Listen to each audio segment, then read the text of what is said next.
നമ്മളിപ്പോൾ ചെലവഴിച്ചു കൊണ്ടിരിക്കുന്ന ഈ സമയത്തിനൊരു വിലയുണ്ട്. ദൈവസന്നിധിയിൽ വില കൊടുത്തവരെ ദൈവം വെറും കൈയോടെ പറഞ്ഞയക്കുകയില്ല. നമ്മുടെ ഭവനങ്ങളിൽ, ജീവിതങ്ങളിൽ സംഭവിക്കാൻ സാധ്യതയുള്ള മരണങ്ങൾ വരെ, ദുർമരണങ്ങൾ വരെ, അപകടങ്ങൾ വരെ, നഷ്ടങ്ങൾ, അതൊക്കെ ദൈവം ജീവിതത്തിൽ നിന്ന് തന്നെ മാറ്റിക്കളയും. ഒരു ദോഷവും വരാതെ സംരക്ഷിക്കും.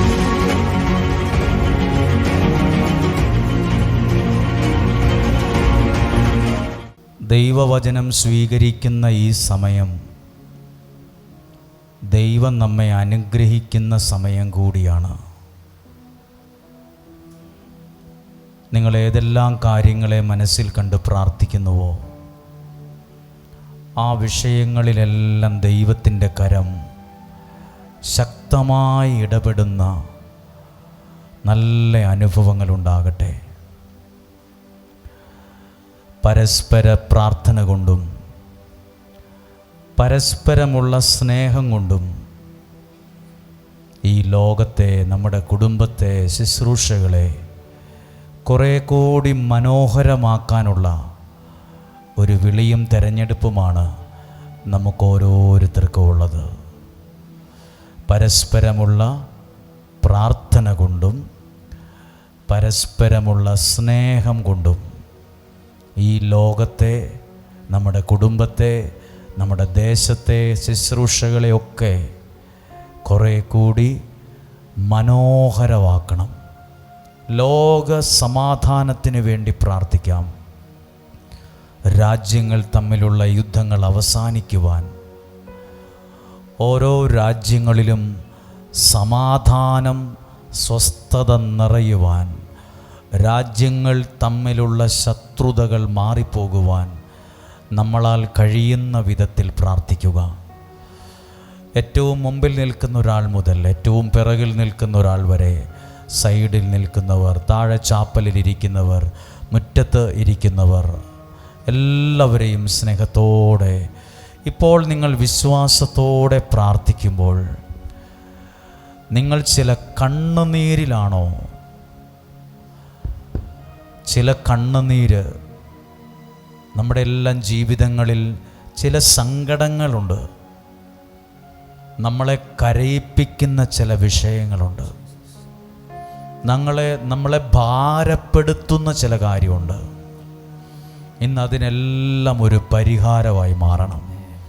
ഈ ശുശ്രൂഷകളിൽ, ഈ വചന ശുശ്രൂഷകളിൽ ദൈവത്തിൻ്റെ അടയാളങ്ങൾ നിങ്ങൾ കാണാൻ കഴിയണം. സങ്കീർത്തനം 91 അധ്യായത്തിൻ്റെ അവസാനം എഴുതിയിട്ടുണ്ട്, എൻ്റെ രക്ഷ ഞാൻ അവന് കാണിച്ചു കൊടുക്കും, എൻ്റെ അനുഗ്രഹത്തെ ഞാൻ അവർക്ക് വെളിപ്പെടുത്തും. അത് വിശ്വസിച്ച് നിങ്ങളുടെ ജീവിതവുമായി ബന്ധപ്പെട്ട് നിങ്ങളെ ഭാരപ്പെടുത്തുന്ന കാര്യം ഏതാണ്? ചൂണ്ട വിഴുങ്ങിയ മീൻ, ചൂണ്ടയിൽ കൊളുത്തിപ്പോയ മത്സ്യം പിടയ്ക്കുന്നത് പോലെയാണ് പല മനുഷ്യരുടെയും മനസ്സും ഹൃദയവും.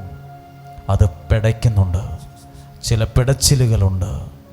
എട്ടുകാലി വലയിൽ വീണ പ്രാണി പോലെയാണ് ചില മനുഷ്യർ. അവർ ചില പ്രതിസന്ധികളിൽ, ചില നഷ്ടങ്ങളിൽ, ചില അബദ്ധങ്ങളിൽ, ചില മണ്ടത്തരങ്ങളിൽ ഒക്കെ ചെന്ന് പെട്ടുപോയി.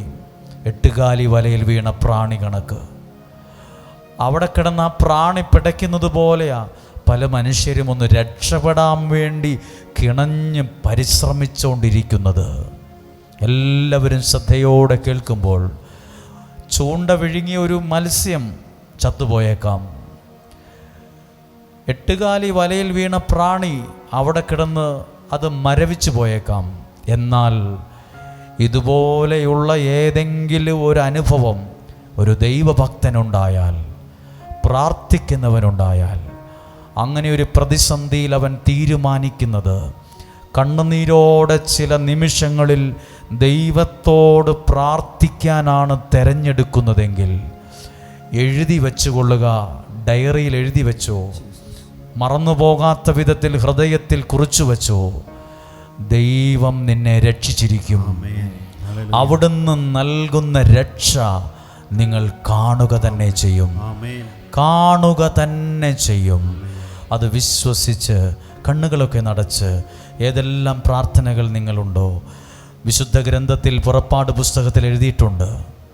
ദൈവത്തിൻ്റെ വാക്ക് പറയുന്നുണ്ട്, നിങ്ങൾ ഓരോ ദിവസത്തിനും വേണ്ട അപ്പം, മന്ന, ഓരോ ദിവസത്തിനും വേണ്ടത് പെറുക്കിയെടുക്കുക. ഓരോ ദിവസത്തിലേക്കും ആവശ്യമായ അനുഗ്രഹങ്ങളെ പ്രാർത്ഥനയിൽ പെറുക്കിയെടുക്കുന്ന സമയമാണിത്. ഓരോ ദിവസത്തിലേക്കും വേണ്ട അനുഗ്രഹങ്ങളെ, ജീവിതത്തിന് ആവശ്യമായ നന്മകളെ പെറുക്കിയെടുക്കുന്ന, അങ്ങനെയാ ഇസ്രായേൽ ജനത്തോട് ദൈവം പറഞ്ഞത്, ഞാൻ ഇന്ന നേരത്ത് മന്ന പെയ്യിക്കും, അപ്പം പെയ്യിക്കും, അതാത് ദിവസത്തേക്ക് വേണ്ടത് പുറത്തിറങ്ങി പെറുക്കിയെടുക്കുക. ഇതുപോലെ നിങ്ങൾക്ക് ആവശ്യമുള്ള അനുഗ്രഹങ്ങളെ പെറുക്കിയെടുക്കുന്ന, കരുതി കയ്യിൽ സൂക്ഷിക്കുന്ന നല്ല ചില മിനിറ്റുകളാണ്. നമ്മുടെ എല്ലാ കരങ്ങളും ഹൃദയത്തോടൊന്ന് ചേർത്ത് കരഞ്ഞാൽ കണ്ണീരൊപ്പുന്നൊരു ദൈവമുണ്ട്. പറഞ്ഞ്, കരഞ്ഞാൽ കണ്ണുനീരൊപ്പുന്ന മനസ്സുകൊണ്ട്. ആരെ ഓർത്താ കരയുന്നേ? ഭാര്യയെ ഓർത്താണോ? ഭർത്താവിനെ ഓർത്താണോ? മക്കളെ ഓർത്താണോ? സാമ്പത്തികത്തെ ഓർത്താണോ? നാളെക്കുറിച്ചുള്ള ചില ഉത്കണ്ഠകളാണോ? ആരോഗ്യത്തെ ഓർത്താണോ? ഓപ്പറേഷനെ ഓർത്താണോ? മാതാപിതാക്കളുടെ രോഗാവസ്ഥയെക്കുറിച്ച് ഓർത്താണോ? മരണപ്പെട്ടു പോയ ചിലരെ ഓർത്താണോ? അതോ നിങ്ങളുടെ കുഞ്ഞുങ്ങൾ വിവിധ രാജ്യങ്ങൾ, അവർക്ക് എന്തെങ്കിലും ആപത്തോ അപകടമോ വരുമോ എന്ന് ഭയപ്പെട്ടാണോ? നിങ്ങളുടെ കുഞ്ഞുങ്ങളും നിങ്ങളുടെ ജീവിതവും ദൈവത്തിൻ്റെ കരങ്ങളിൽ സുരക്ഷിതമാണ്. ദൈവം നിങ്ങളെ സംരക്ഷിച്ചുകൊണ്ട് ഇരിക്കുന്നത്. വചനം കേൾക്കുന്നവരെ ദൈവം അനുഗ്രഹിച്ച് തുടങ്ങുകയാണ്. വചനം വിശ്വാസത്തോടെ കേൾക്കുന്നവരെ ദൈവം അനുഗ്രഹിച്ച് സൗഖ്യമാക്കി തുടങ്ങുന്ന സമയമാണിത്. അങ്ങനെയെങ്കിൽ എല്ലാവരും ചേർന്ന് ഈ പാട്ടിന്റെ വരികളൊന്ന് ചേർന്ന് പാടിയേ. കരഞ്ഞാൽ കണ്ണീരൊപ്പും സ്നേഹമല്ലേ എൻ്റെ നാഥനല്ലേ ഈശോ. ചേർന്ന് പാടുമോ? കരഞ്ഞാൽ കണ്ണീരൊപ്പും സ്നേഹമല്ലേ എൻ്റെ നാഥനല്ലേ ഈശോ. അർത്ഥമറിഞ്ഞ് തളർന്നാൽ താങ്ങിയെന്നെ ഓമനിക്കും സ്നേഹനാഥനല്ലേ ഈശോ. എൻ മുഖം വാടുമ്പോ എൻ മനം നീറുമ്പോ എൻ്റെ ചാരത്തു ചേരുന്നു സാന്ത്വനമാ. അതുകൊണ്ട് ചേർന്ന് പാടി. കരഞ്ഞാൽ കണ്ണീരൊപ്പും സ്നേഹമല്ലേ എൻ്റെ നാഥനല്ലേ ഈശോ. അതിനുള്ള സമയമാണിത്. അടുത്ത ഭാഗം ശ്രദ്ധിക്കുമ്പോൾ മനസ്സിൽ നിറയുന്ന മുറിവുകളെല്ലാം വിരൽ തൊട്ടുണക്കുന്ന എന്ന് പാടുന്നുണ്ട്. നിങ്ങളുടെ മനസ്സിൽ ചില വേദനകളുണ്ടോ? ചില ഭാരമുണ്ടോ? ദൈവം തൻ്റെ വിരലുകൾ കൊണ്ട് ഉണക്കുന്ന, സൗഖ്യമാക്കുന്ന സമയമാണിത്. ഒരു വലിയ ദുഃഖത്തോടെയാണ് വന്ന് കയറിയതെങ്കിലും ഒരനുഗ്രഹത്തോടെ നിങ്ങൾ മടങ്ങിപ്പോകും. ഒരു വലിയ സൗഖ്യത്തോടെ മടങ്ങിപ്പോകും. ഒരു സാക്ഷ്യം പറയാനുള്ള അഭിഷേകത്തോടെ മടങ്ങിപ്പോകും. അറിയാമെങ്കിൽ എല്ലാവരും ചേർന്ന് പറയുവാണ്. മനസ്സിൽ നിറയുന്ന മുറിവുകളെല്ലാം വിരൽ തൊട്ടുണക്കിടുന്നു. ഒന്ന് ചേർന്ന് പാടുമോ? മനസ്സിൽ നിറയുന്ന മുറിവുകളെല്ലാം വിരൽ തൊട്ടുണക്കിടുന്നു. ഭാരങ്ങൾ പേറി ഞാൻ വീണിടുമ്പോ തോളിൽ വഹിച്ചിടുന്നു. പിന്നെയോ ഒരു കുഞ്ഞിനെ പോ തിരുമാറിലവൻ എന്നും എന്നെ ഉറക്കിടുന്നു. ഒരു കുഞ്ഞിനെ പോ തിരുമാറിലവൻ എന്നും എന്നെ ഉറക്കിടുന്നു. ആ കരങ്ങളെ ഉയർത്തിപ്പിടിച്ച് കരഞ്ഞാൽ കണ്ണീരൊപ്പും സ്നേഹമല്ലേ എന്റെ നാഥനല്ലേ ഈശോ. തളർന്നാൽ താങ്ങി എന്നെ ഓമനിക്കും സ്നേഹനാഥനല്ലേ. കണ്ണുകൾ അടച്ച് ആ കരങ്ങളെ ഉയർത്തിപ്പിടിച്ച് ഒരു നിമിഷം എല്ലാവരും ഒന്ന് സ്തുതിച്ച് പ്രാർത്ഥിക്കുമോ? ഹല്ലേലൂയ. മനസ്സിൽ നിറയുന്ന മുറിവുകളെല്ലാം ഇപ്പോൾ വിരൽ തൊട്ടുണക്കണമേ. മനസ്സിൽ നിറയുന്ന ഭാരമെല്ലാം മാറ്റണമേ. മനസ്സിന്റെ മുറിവുകളെ വിരൽ തൊട്ടുണക്കണമേ.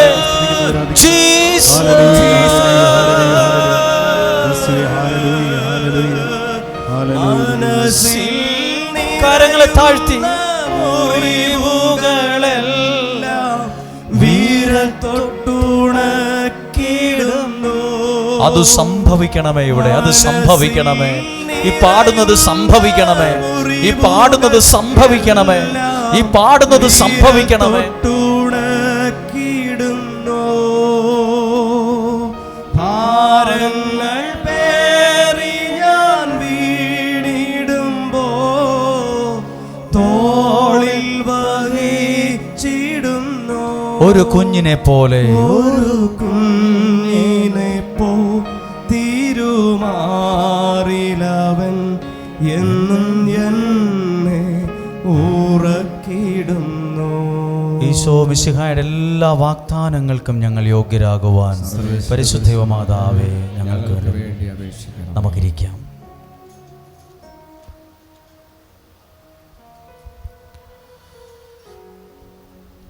ഹല്ലേലൂയ.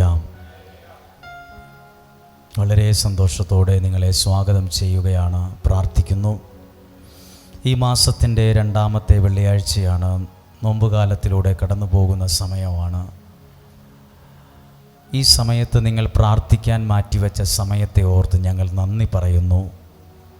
നിങ്ങളുടെ സ്നേഹത്തിന്, പ്രാർത്ഥനയ്ക്ക്, ഈ സപ്പോർട്ടിന്, ഈ ചൂടുള്ള സമയത്ത് ഇങ്ങനെ വന്ന് വചനം കേൾക്കാൻ, പ്രാർത്ഥിക്കാൻ മനസ്സ് കാണിച്ചതിന് സ്വർഗത്തിലെ ദൈവം നിങ്ങളെ സമർത്ഥമായിട്ട് അനുഗ്രഹിക്കട്ടെ എന്ന് പ്രാർത്ഥിക്കുകയാണ്. നിങ്ങളിവിടെ വന്നിരിക്കാൻ ഒരുപക്ഷെ നിങ്ങൾക്കൊരു കാരണം കാണും. ചില പ്രാർത്ഥനകൾ കാണും, ചില ആവശ്യങ്ങളെ കാണും. അതെല്ലാം സ്വർഗത്തിലെ ദൈവം ഒരു അനുഗ്രഹമാക്കി മാറ്റും. വിശ്വസിക്കുന്നോ? വിശ്വസിക്കുന്ന പറഞ്ഞേ ഹല്ലേലൂയ. ഇപ്പോൾ പാടിയ പാട്ടൊക്കെ നമുക്ക് ഒത്തിരി അനുഗ്രഹമാണ്. മനസ്സിൽ നിറയുന്ന മുറിവുകളെല്ലാം വിരൽ തൊട്ടുണക്കുന്നൊരു ദൈവം. പലരും ഇവിടെ വന്നത് മനസ്സിൽ നിറയുന്ന ഒത്തിരി വേദനകളോടെ ആയിരിക്കും. മനസ്സിൽ നിറയുന്ന മുറിവുകളെല്ലാം വിരൽ തൊട്ടുണക്കാൻ അപ്പോഴേ നമ്മളാകത്തുള്ളൂ. നമുക്കതൊരു പലർക്കും പല മനസ്സിൽ ഒത്തിരി മുറിവുകളുള്ളവരുണ്ട്. ഞാൻ ഇന്നലെയും ഇന്നും ഒത്തിരി ആളുകളെ കണ്ടു. അതിലൊരുപാട് മനുഷ്യർക്ക് പല വേദനകളാണ്. വിവാഹം കഴിഞ്ഞവർ പറയുന്നു, ഞാൻ ആഗ്രഹിച്ചൊരു ജീവിതമല്ല എനിക്ക് കിട്ടിയത്. ചിലർ പറയുന്നു, എൻ്റെ ഭർത്താവ് എന്നെ സ്നേഹിക്കുന്നില്ല, എൻ്റെ ഭാര്യ എന്നെ മനസ്സിലാക്കുന്നില്ല. ഇതെല്ലാം ഒരു വാക്ക് മാത്രമല്ല, അത് പലരുടെയും മനസ്സിനകത്തുള്ള ഒരു വേദനയാണ്. ചിലരെ ഭയങ്കരമായിട്ട് സ്നേഹിച്ചു, പക്ഷെ അവർ ചതിച്ചു, അവർ ഇട്ടേച്ചു പോയി, ഉപേക്ഷിച്ചിട്ട് പോയി. എന്നിട്ട് മരുന്ന് കഴിക്കുവാണ്. ഡിപ്രഷൻ്റെ സ്റ്റേജിലൂടെ കടന്നു പോകുന്ന ആളുകൾ ഈ കൂട്ടത്തിലുണ്ട്. കാണുമ്പോൾ അവർക്കൊന്നും ഒരു പ്രശ്നമില്ല, പക്ഷെ അവരുടെ മനസ്സ്, ആ പാട്ട് പാടിയ ആ പാട്ടിൻ്റെ വരികൾ, മനസ്സിൽ നിറയുന്ന മുറിവുകളെല്ലാം വിരൽ തൊട്ടുണക്കുന്നൊരു ദൈവമുണ്ട്. ചിലർക്ക് നല്ല കഴിവുണ്ട് അവരുടെ സങ്കടത്തെ പുറത്ത് കാണിക്കാതെ ഇങ്ങനെ ചിരിച്ച് കളിച്ച് നടക്കാൻ. അവരെ കാണുമ്പോൾ നമ്മൾ ഓർക്കും പുള്ളി ഭയങ്കര സൗഭാഗ്യത്തിലാണ്, സന്തോഷത്തിലാണ്, അവർക്കൊന്നും ഒരു പ്രശ്നമില്ലെന്ന്. പക്ഷെ അവർ ഒറ്റയ്ക്കൊക്കെ സംസാരിക്കുമ്പോഴാണ് നമ്മൾ പോലും അതിശയിക്കും. ഈ ചിരിച്ച മുഖത്തോടെ നടക്കുന്ന നിങ്ങളുടെ അകത്ത് ഇത്രയും വലിയ സങ്കടം ഉണ്ടായിരുന്നു നിങ്ങൾ പറഞ്ഞപ്പോഴാണ് പിടികിട്ടിയെന്ന്. ചിലർ അവരുടെ സങ്കടം ഉണ്ടെങ്കിൽ അത് അവരുടെ മുഖത്ത് കാണും, ഭയങ്കര ടെൻഷനായിരിക്കും.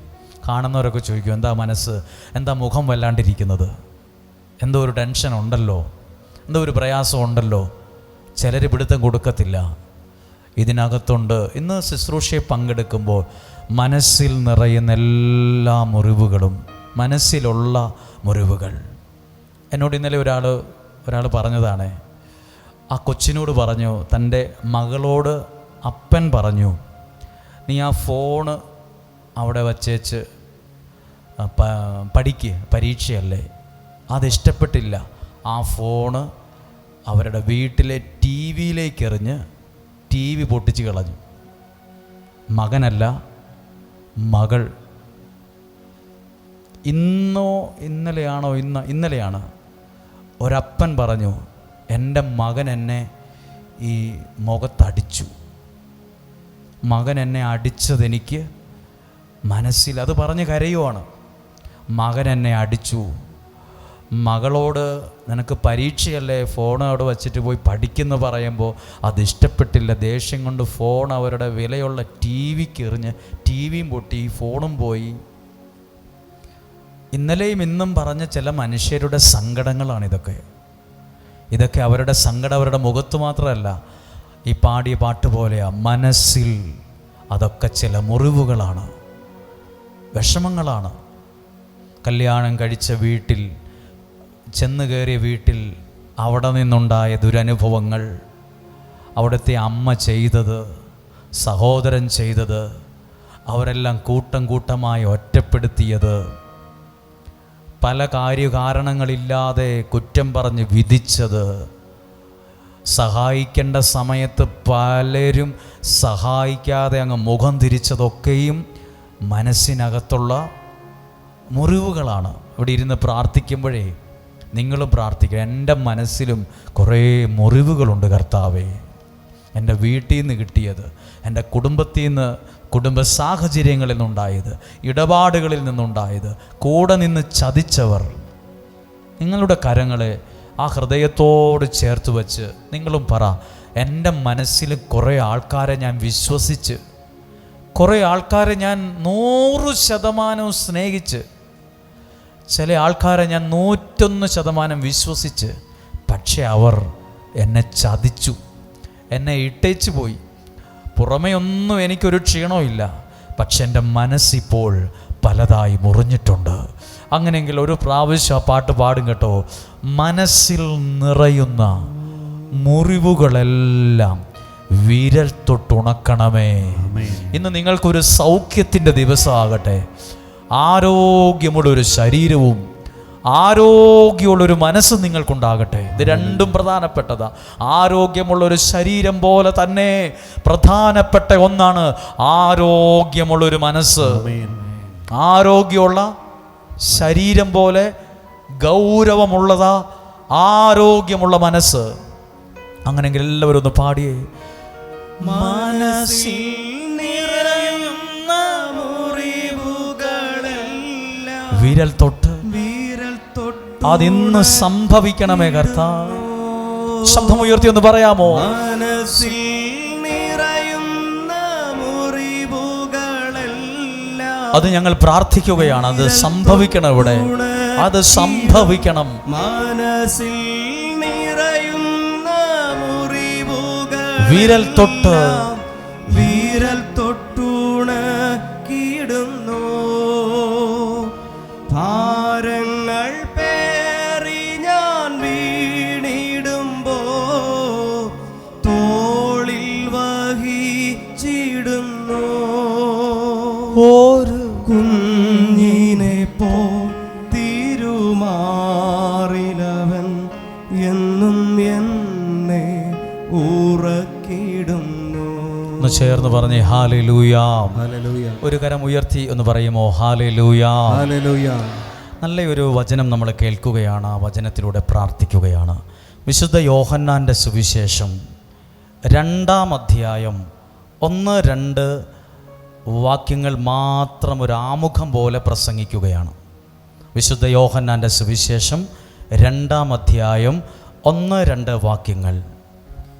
3-ാം ദിവസം ഹെഡിങ് എന്താണ്? കാനായിലെ വിവാഹ വിരുന്ന്. കുറച്ചു നേരം ഒരു കാര്യം മാത്രം പ്രസംഗിക്കുകയാണ്. കാനായിലെ ഒരു കല്യാണ വീടാണ്. 3-ാം ദിവസം ഗലീലിയിലെ കാനായിൽ ഒരു വിവാഹ വിരുന്ന് നടന്നു. ഇനി 2-ാമത്തെ വാക്യം. യേശുവും ശിഷ്യന്മാരും വിരുന്നിന് ക്ഷണിക്കപ്പെട്ടിരുന്നു. ആ വാക്യം അവിടെ നിൽക്കുകയാണ്. എന്താ എഴുതിയിട്ടുള്ളത്? യേശുവും ശിഷ്യന്മാരും വിരുന്ന് ആ കല്യാണത്തിന് ആ കല്യാണ വീട്ടുകാര് ക്ഷണിച്ചിരുന്നു. അപ്പം നമ്മളെല്ലാവരും ഒരു കാര്യം, ഒരു പ്രാർത്ഥനാ വിഷയമാകട്ടോ, നമ്മുടെ ജീവിതത്തിലേക്ക് ദൈവത്തെ ക്ഷണിക്കണം. അതെങ്ങനെ പ്രാർത്ഥിക്കും? കർത്താവേ, ഞങ്ങളുടെ ഭവനത്തിലേക്ക് അങ്ങേ ക്ഷണിച്ച് ഞങ്ങൾ പ്രാർത്ഥിക്കുന്നു. ഞാൻ ഇൻ്റർവ്യൂവിന് പോകുവാണ്. ഞാൻ ഈ യാത്രയിൽ, ആ ഇൻ്റർവ്യൂവിൽ അങ്ങയെ ക്ഷണിച്ച് പ്രാർത്ഥിക്കുന്നു. എൻ്റെ കുടുംബത്തിൽ ഇങ്ങനൊരു പ്രയാസമുണ്ട്, എന്നാ ചെയ്യണമെന്ന് അറിയത്തില്ല. കർത്താവ്, എൻ്റെ ഈ സാഹചര്യത്തിലേക്ക് അങ്ങയെ ക്ഷണിച്ച് പ്രാർത്ഥിക്കുന്നു. ക്ഷണിച്ചു എന്നൊരു വാക്കുണ്ട്. എവിടെയാ ആദ്യത്തെ അത്ഭുതം നടന്നത്? ഈ വീട്ടിലാണ്. ഏത് വീട്ടിൽ? യേശുവിനെയും ശിഷ്യന്മാരെയും ക്ഷണിച്ച വീട്ടിലാണ് ഫസ്റ്റ് മിറക്കിൾ, ആദ്യത്തെ അത്ഭുതം സംഭവിച്ചത്. നിങ്ങളും ഇത് ഒരു രൂപ മുടക്കില്ലാത്തൊരു പ്രാർത്ഥനയാണ്, ഒരു പൈസ മുടക്കവും ഇല്ലാത്ത പ്രാർത്ഥനയാണ്. ആർക്കും ഒരു രൂപയും കൊടുക്കണ്ട ഇങ്ങനെ പ്രാർത്ഥിക്കാൻ. എന്താ പ്രാർത്ഥന? കർത്താവേ, അങ്ങയെ ഞാൻ എൻ്റെ ജീവിതത്തിലേക്ക് ക്ഷണിക്കുന്നു. എന്താ അതിൻ്റെ പ്രത്യേകത എന്നറിയാമോ? ഈ കല്യാണ വീട്ടിൽ എന്നാ തീർന്നു പോയി? വീഞ്ഞ് തീർന്നു പോയി. നിങ്ങളുടെ വീട്ടിൽ, നമ്മുടെ വീട്ടിൽ, നമ്മുടെ നാട്ടിലെ കല്യാണങ്ങൾക്കൊന്നും വീഞ്ഞ് വിളമ്പാറില്ലെങ്കിലും ഭക്ഷണം തീർന്നു പോയാൽ അവിടെ ഉണ്ടാകുന്നത് എന്നതാ? വഴക്ക്, ഉന്തും തള്ളും, വാക്കേറ്റം, കയ്യേറ്റം, പിന്നെ ആകെ താറുമാറാകും. അത് വഴക്കുണ്ടാവും. അങ്ങോട്ടും ഇങ്ങോട്ടുമൊക്കെ ആൾക്കാർ, ഭക്ഷണം കഴിച്ചവരും കഴിക്കാത്തവരും തമ്മിൽ എല്ലാം ഡിസോർഡറാവും. അത് ഭയങ്കര ക്ഷീണമാണ്. ഈ കല്യാണ വീട്ടിലും വീഞ്ഞ് തീർന്നു പോയി, ഉന്തും തള്ളും ഉണ്ടായി, വഴക്കുണ്ടായി, കയ്യേറ്റം ഉണ്ടായി എന്നൊന്നും എഴുതിയിട്ടില്ലല്ലോ. വീഞ്ഞ് തീർന്നു എന്ന് എഴുതിയിട്ടുണ്ട്. ദൈവത്തെ, യേശുവിനെ ക്ഷണിച്ചത് കൊണ്ട് സംഭവിക്കാൻ സാധ്യതയുള്ള എല്ലാ വഴക്കുകളും, സാധ്യതയുള്ള പ്രയാസങ്ങൾ, സാധ്യതയുള്ള എല്ലാ പ്രതിസന്ധികളും ആ വീട്ടിൽ നിന്ന് മാറിപ്പോയി. ഇല്ലെങ്കിൽ താഴെ എഴുതിയതിനെ വീഞ്ഞ് തീർന്നു പോയപ്പോൾ ആളുകൾ ഒച്ചയുണ്ടാക്കി, ബഹളം വെച്ചു, ചിലർ മേശ മറിച്ചിട്ടു, ചിലർ അങ്ങോട്ടും ഇങ്ങോട്ടും കയ്യേറ്റമുണ്ടായി, ചീത്ത വിളിച്ചു. ഭയങ്കര സീനുണ്ടാകേണ്ടതായിരുന്നു. പക്ഷെ ആ വീട്ടിലൊന്നും ഒരനർത്ഥവും സംഭവിച്ചില്ല, ഒരു വഴക്കും ഉണ്ടായില്ല, ഒരു പ്രതിസന്ധി ഉണ്ടായില്ല. ആരും ചീത്ത വിളിച്ചില്ല, ആരും വഴക്കുണ്ടാക്കാൻ, ആരും കൊങ്ങയ്ക്ക് പിടിക്കാനോ കോളർ പിടിച്ച് കുലുക്കാനോ പോയിട്ടില്ല. ഒരു വിഷമം അവിടെ ഉണ്ടായില്ല. കാരണം ആ വീട്ടുകാർ ചെയ്തൊരു കാര്യമാണ്, യേശുവിനെയും ശിഷ്യന്മാരെയും ആ വിരുന്നിന് ക്ഷണിച്ചിരുന്നു. നിങ്ങൾക്കും ദൈവത്തെ എല്ലാ ദിവസവും ക്ഷണിക്കുന്ന പ്രാർത്ഥനയാണ് ഡെയിലി ബ്ലെസ്സിങ് എന്ന പ്രാർത്ഥന. ദൈവവചനത്തിലൂടെ ദൈവത്തെ എൻ്റെ ജീവിതത്തിലേക്ക് ഞാൻ ക്ഷണിക്കുന്ന പ്രാർത്ഥനയാണ്. നമ്മുടെ ഭവനങ്ങളിൽ, ജീവിതങ്ങളിൽ സംഭവിക്കാൻ സാധ്യതയുള്ള മരണങ്ങൾ വരെ, ദുർമരണങ്ങൾ വരെ, അപകടങ്ങൾ വരെ, നഷ്ടങ്ങൾ, അതൊക്കെ ദൈവം ജീവിതത്തിൽ നിന്ന് തന്നെ മാറ്റിക്കളയും. ഒരു ദോഷവും വരാതെ സംരക്ഷിക്കും. യേശു അത്ഭുതം ചെയ്തത് എവിടെയാ? ഒരു വീട്ടിലാണ്, ഒരു ഭവനത്തിലാണ്. നമ്മളൊക്കെ പറയുന്നൊരു വാക്കുണ്ട്, ഭവനം. അതിനകത്ത് നിന്ന് ആ ഭാ അങ്ങ് എടുത്തു മാറ്റിയ വാക്ക് എന്നതാ? ഭവനം.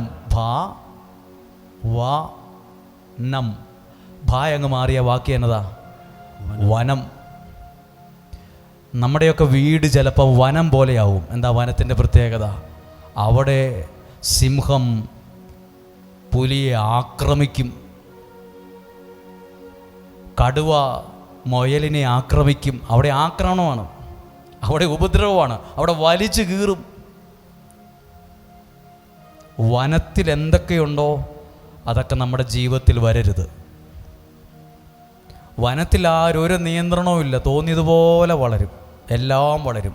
കാടും വള്ളിയും എല്ലാം ഒരു വെളിച്ചം പോലും അകത്തോട്ട് വരാതെ മൊത്തം ഇങ്ങനെ കാട് പിടിച്ച് കിടക്കും. അവിടെ എല്ലാവരും ഒളിച്ചിരിക്കും.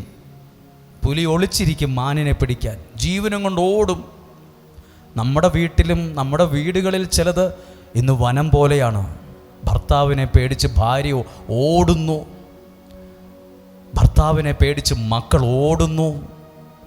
വീട്ടിൽ നിന്ന് നമ്മൾ കാട്ടിലൊക്കെ ചെല്ലുമ്പോൾ ജീവൻ രക്ഷിക്കാൻ വേണ്ടി ചെറിയ മൃഗങ്ങൾ ഉച്ചത്തിൽ കരയും. ശക്തരായ മൃഗങ്ങൾ അതിനെ ആക്രമിക്കുമ്പോൾ അത് പിടയും, അത് കാറും. മാനൊക്കെ ഉച്ചത്തിൽ കരയും. ചെന്നായ്ക്കളൊക്കെ പിടിക്കുമ്പോൾ വേദന കൊണ്ട് മരണത്തിൻ്റെ മുമ്പിൽ കിടന്ന് അലറിക്കാരും. നമുക്ക് ഭയമുണ്ടാക്കും. നമ്മുടെ ഭവനങ്ങളിൽ അലറിച്ചകളും നിലവിളികളുമുള്ള ഒരു വനമാകരുത്. ഇല്ലാതായാൽ അത് വനം പോലെയാകും. നമ്മുടെ വീട് വനമാകരുത്. പിന്നെ എന്താകണം? ദൈവാനുഗ്രഹമുള്ള, ദൈവത്തിൻ്റെ അത്ഭുതം നടക്കുന്ന ഭവനമായി മാറണം. വനമാണ് സത്യമല്ലേ? വനത്തിൽ ഭയങ്കര ഉപദ്രവമാണ്, പേടിച്ചിട്ട് വേണം ജീവിക്കാൻ. വനത്തിനകത്തോട്ട് നമ്മൾ കയറുമ്പോഴും പേടിയാണ്. വണ്ടി ഓടിച്ച് പോകാൻ പേടിയല്ലേ? ആനയുണ്ടാവുമോ, കടുവയുണ്ടാവുമോ, പേടിയാണ്. ആളുകൾ ഒറ്റയ്ക്കൊന്നും പോകത്തില്ല. നമ്മുടെ വീടുകളിൽ ആവശ്യമില്ലാത്ത ഭയമുണ്ടാകരുത്.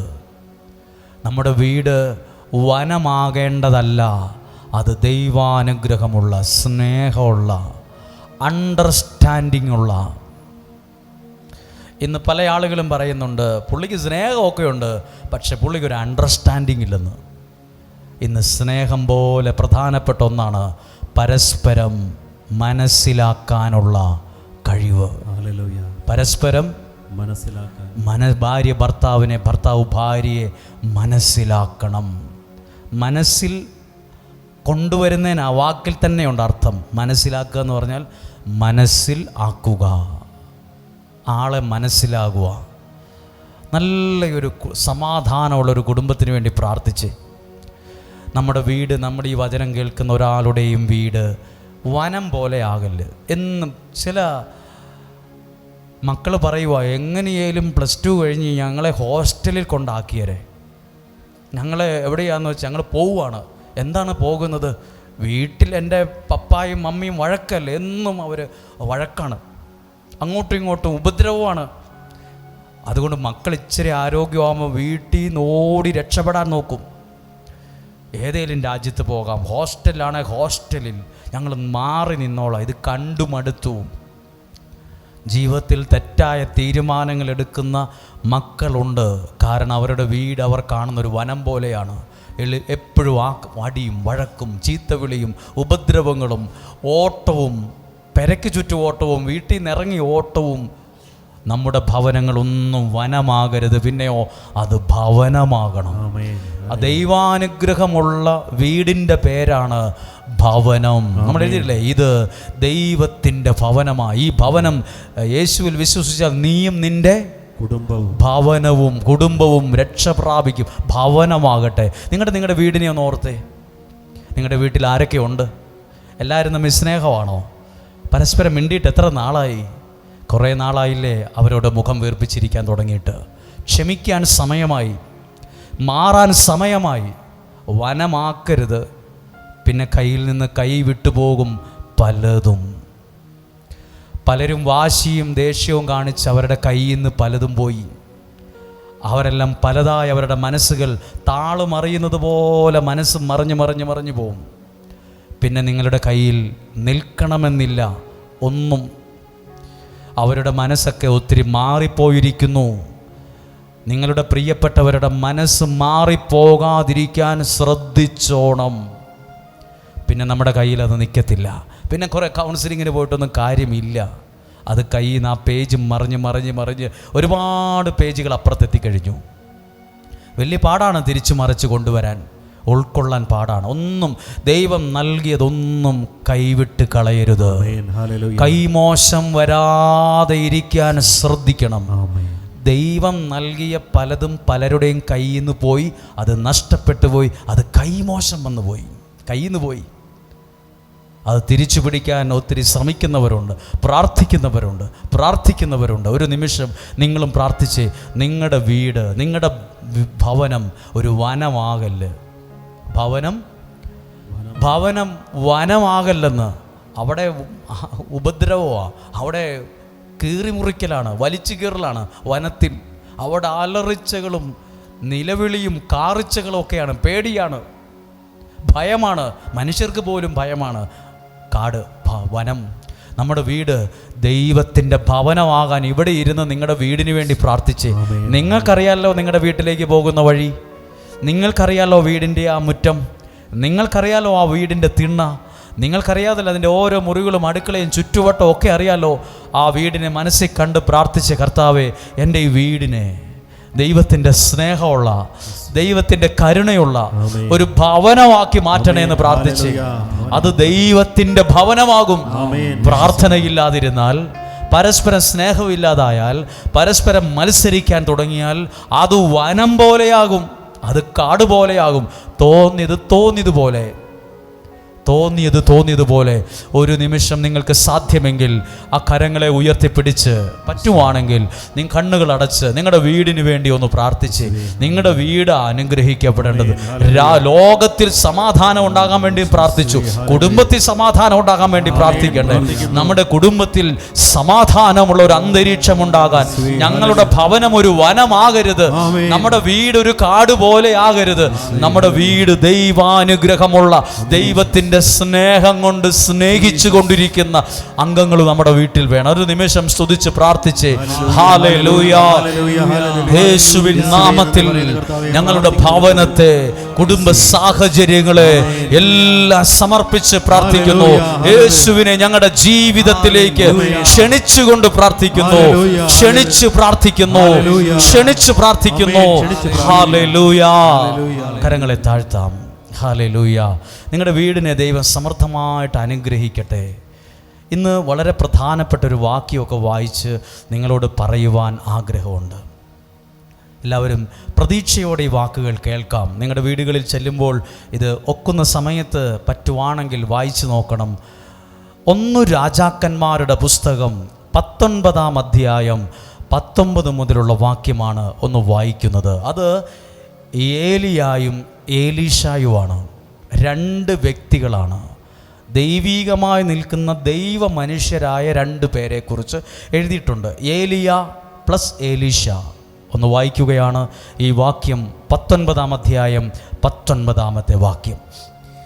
ഏലിയ അവിടെ നിന്ന് പുറപ്പെട്ടു. 12 ഏർ കാള ഉഴുതുകൊണ്ടിരുന്ന സ്ഥലത്ത് അവൻ ഷാഫാത്തിന്റെ മകൻ ഏലീഷായെ കണ്ടു. ഇത് എഴുതിയിട്ടുള്ളത് ഏലിയ ഏലീഷായെ കണ്ട കാര്യമാണ് പറയുന്നത്. ആരാരെ കണ്ടു? പ്രവാചകനായ, പ്രാർത്ഥനയുള്ള ദൈവമനുഷ്യനായ ഏലിയ പാടത്ത് പണിയെടുത്തുകൊണ്ടിരിക്കുന്ന ഏലീഷായെ പറമ്പി വെച്ച് കണ്ടു. പാടത്ത് വെച്ചാണ് കണ്ടത്. പുള്ളി പണിയെടുത്തുകൊണ്ടിരിക്കുമായിരുന്നു. ഷാഫാത്തിൻ്റെ മകൻ ഏലീഷായെ കണ്ടു. ആ പാടത്തിൽ ഒരുപാട് പണിക്കാരുണ്ട്.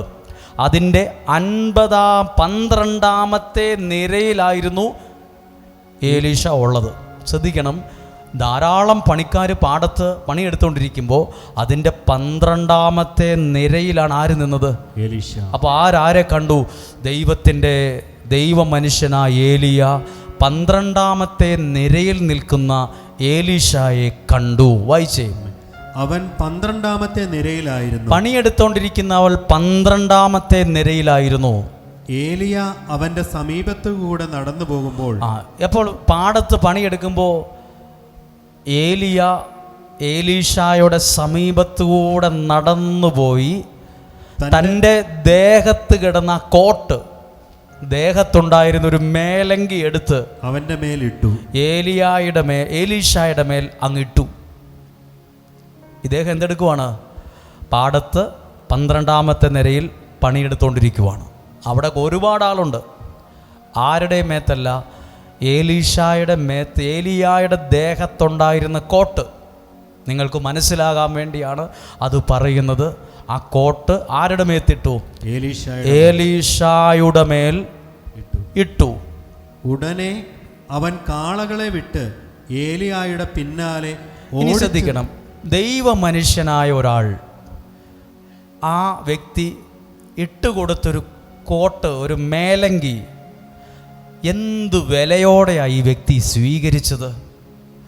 നിങ്ങൾ പ്രാർത്ഥനയുള്ള ഒരു മനുഷ്യനിൽ നിന്ന് വിലയുള്ളൊരു കാര്യം ഗൗരവത്തോടെയാണ് സ്വീകരിക്കുന്നതെങ്കിൽ സ്വർഗം നിങ്ങളെ അനുഗ്രഹിച്ച് ഉയർത്തിയിരിക്കും.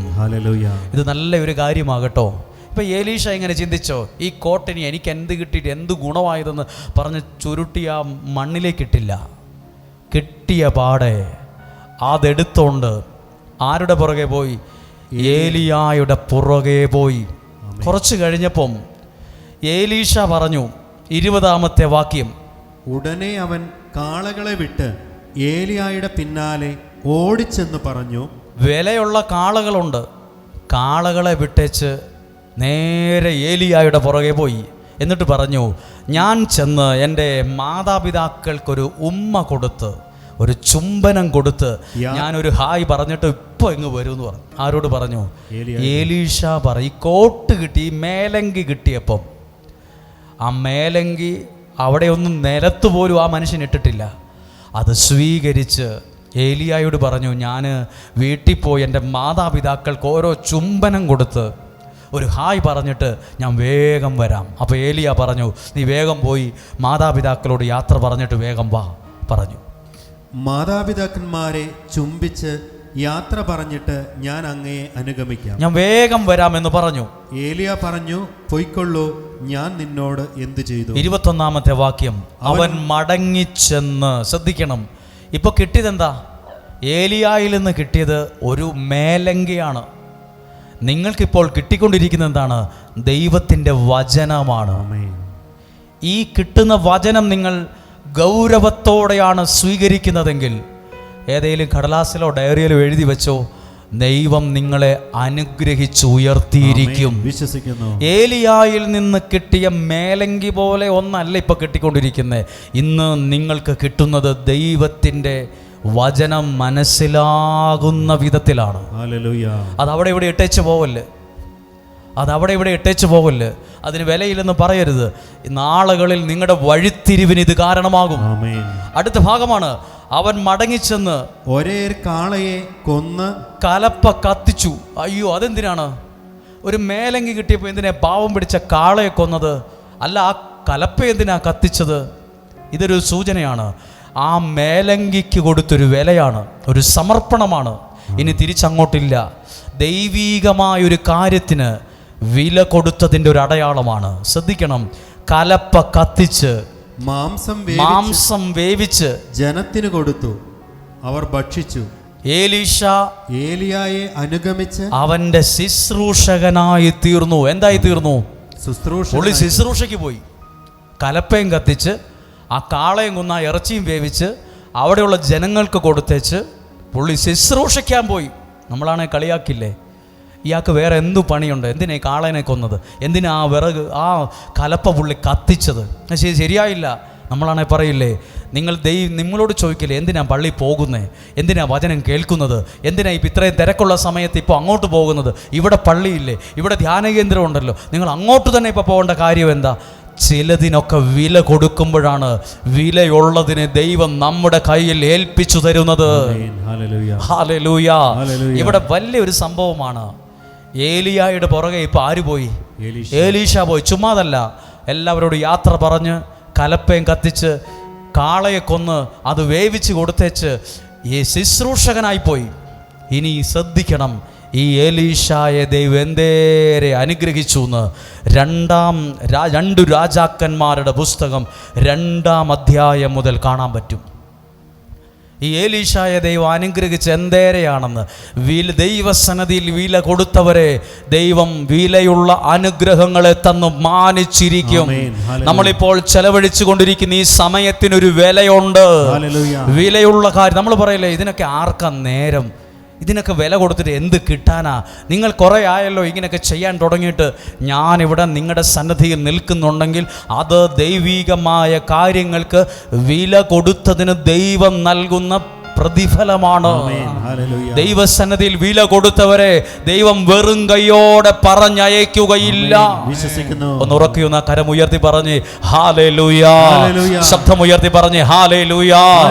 എന്നിട്ട് ഇങ്ങനെയൊന്ന് പ്രാർത്ഥിച്ചേ, കർത്താവേ അങ്ങയുടെ വചനത്തെ ഞാൻ സ്നേഹിക്കുന്നു, അങ്ങയുടെ വചനത്തെ ഞാൻ ബഹുമാനിക്കുന്നു, അങ്ങയുടെ വചനത്തെ ഞാൻ സ്വീകരിക്കുന്നു. ഇത്രയൊക്കെ മതി കേട്ടോ നിങ്ങൾ അനുഗ്രഹിക്കപ്പെടാൻ.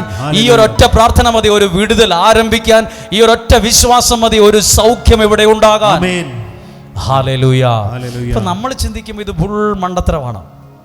ഏലീശയ്ക്കിൻ്റെ ആവശ്യമൊന്നുമില്ലായിരുന്നു, കാളേനെയൊന്നും കൊല്ലേണ്ട കാര്യമൊന്നുമില്ലായിരുന്നു, ആ കലപ്പ കത്തിക്കണ്ടായിരുന്നു, അത് വേറെ ആർക്ക് ഉപയോഗിച്ചുകൂടെ? അതിൻ്റെ ആവശ്യം എന്താ നമ്മൾ ചിന്തിക്കില്ലേ? ഇനി ഈ ഏലീശായെ ദൈവം അനുഗ്രഹിച്ചത് കണ്ടാൽ നമ്മൾ അത്ഭുതപ്പെട്ടു പോകും. രാജാക്കന്മാർ പോലും ഏലീശായെ വീട്ടിൽ വന്ന് കണ്ടുന്ന 3 രാജാക്കന്മാർ, നമ്മുടെ പ്രധാനമന്ത്രിയോളം പവറുള്ള രാജാക്കന്മാർ, ഇസ്രായേലിൻ്റെ രാജാവും വേറെ 2 രാജ്യത്തിലെ രാജാവും ദൈവസന്നിധിയിൽ പ്രാർത്ഥനയുള്ള ഏലീശായെ വീട്ടിൽ വന്ന് കണ്ടുന്ന വേദപുസ്തകം ഞാൻ വായിച്ചു തരാം. അപ്പോൾ ഏലീശ ചോദിക്കുന്നുണ്ട്, അല്ലയോ രാജാക്കന്മാരെ, ഈ പാവപ്പെട്ടവൻ്റെ വീട്ടിൽ നിങ്ങൾ എന്തിനാ ഒരു വാക്ക് അവിടുന്ന് പറഞ്ഞാൽ പോരെ, ഒരു കൽപ്പന പുറപ്പെടുവിച്ചാൽ പോരെ, ഞാൻ അവിടെ വരുമായിരുന്നല്ലോ. ചെന്ന് കാണേണ്ടവർ വന്ന് കാണാൻ ഇടവരും. അങ്ങനെ വല്ലതും പിടികിട്ടിയിട്ടുണ്ടോ? ഇതൊക്കെ മനസ്സിലായിട്ടുണ്ടോ? ചിലർക്കിതറിയും. നമ്മളൊക്കെ ചിലരെ കാണാൻ ക്യൂവിൽ നിന്നാൽ പോലും കാണത്തില്ല. ചിലപ്പോൾ നമ്മൾ ദിവസങ്ങളോളം അവരെ ഒന്ന് കാണാൻ പറ്റുമെന്നോ നടന്നിട്ടുണ്ട്, അതൊന്ന് ശരിയായി കിട്ടാൻ. അവർ ചിലപ്പോൾ നമ്മളെ വന്നു കാണും. ആരെ? എല്ലാരെയല്ല. ദൈവീകമായ കാര്യങ്ങൾക്ക് വില കൊടുക്കുന്നവന് ദൈവം ഒരു വില കൊടുത്ത് അനുഗ്രഹിക്കുമ്പോൾ ചെന്ന് കാണുമൊന്നും വേണ്ട, അവർ നമ്മുടെ അടുത്ത് വന്ന് കാണാൻ ഇടവരും. ഹല്ലേലൂയ. അങ്ങനെ ഒരു നല്ല കാലം നിങ്ങൾക്കുണ്ടാകുകയില്ലെന്ന് ആര് കണ്ടു? അങ്ങനെ ഒരു നല്ല കാലം വരികയില്ലെന്ന് ആര് കണ്ടു? ഒരു നല്ല കാലം നിങ്ങളുടെ ജീവിതത്തിലും വരും കേട്ടോ. ഏലീശ ദൈവീകമായ കാര്യങ്ങൾക്ക് വില കൊടുത്തപ്പം ജീവിതം വല്ലാതെ മാറിപ്പോയി. ഇനി ഏലീശയുടെ പ്രത്യേകത 2-ാം അധ്യായം, 2 രാജാക്കന്മാരുടെ പുസ്തകം 2-ാം അധ്യായം. ഇനി ശ്രദ്ധിക്കണം, ഏലീശയുടെ പ്രത്യേകതയാണ്, ഏലീശയുടെ പ്രത്യേകതകളാണ്. അത് വായിക്കുകയാണ്. 2-3 വാക്കുകൾ ചേർന്ന് വാക്യം വായിക്കുകയാണ്. വായിക്കാം. 2-ാം അധ്യായം, 2 രാജാക്കന്മാരുടെ പുസ്തകം 2-ാം അധ്യായം 1 മുതലുള്ള വാക്യം. കർത്താവ് ഏലിയായെ സ്വർഗത്തിലേക്ക് ചുഴലിക്കാറ്റിലൂടെ എടുക്കാൻ സമയമായപ്പോൾ ഏലിയായും ഏലീശായും ഗിൽഗാലിൽ നിന്ന് വരുവായിരുന്നു. ഒരു സ്ഥലപ്പേരാണ് ഗിൽഗാൽ, ഒരു സ്ഥലമാണ്. എൻ്റെ പരാജയത്തെ ദൈവം അവിടുന്ന് മാറ്റിയെന്ന് ആ സ്ഥലത്തിന് ഗിൽഗാൽ എന്നവർ പേരിട്ടുവെന്ന്. അതാ ഗിൽഗാലിൻ്റെ ഹിസ്റ്ററി. എനിക്ക് പരാജയമുണ്ടാകേണ്ട സ്ഥാനത്ത് ദൈവം എനിക്ക് വിജയം നൽകിയെന്ന് പറഞ്ഞ് ആ സ്ഥലത്തിനവർ ഗിൽഗാൽ എന്ന് പേരിട്ടു. നിങ്ങളുടെ ജീവിതത്തിലും ഗിൽഗാൽ അനുഭവം ഉണ്ടാകണം. തകർന്നു പോകുമെന്ന് പറഞ്ഞ സ്ഥാനത്തൊരു വിജയമുണ്ടാകുന്നതിൻ്റെ പേരാ ഗിൽഗാൽ.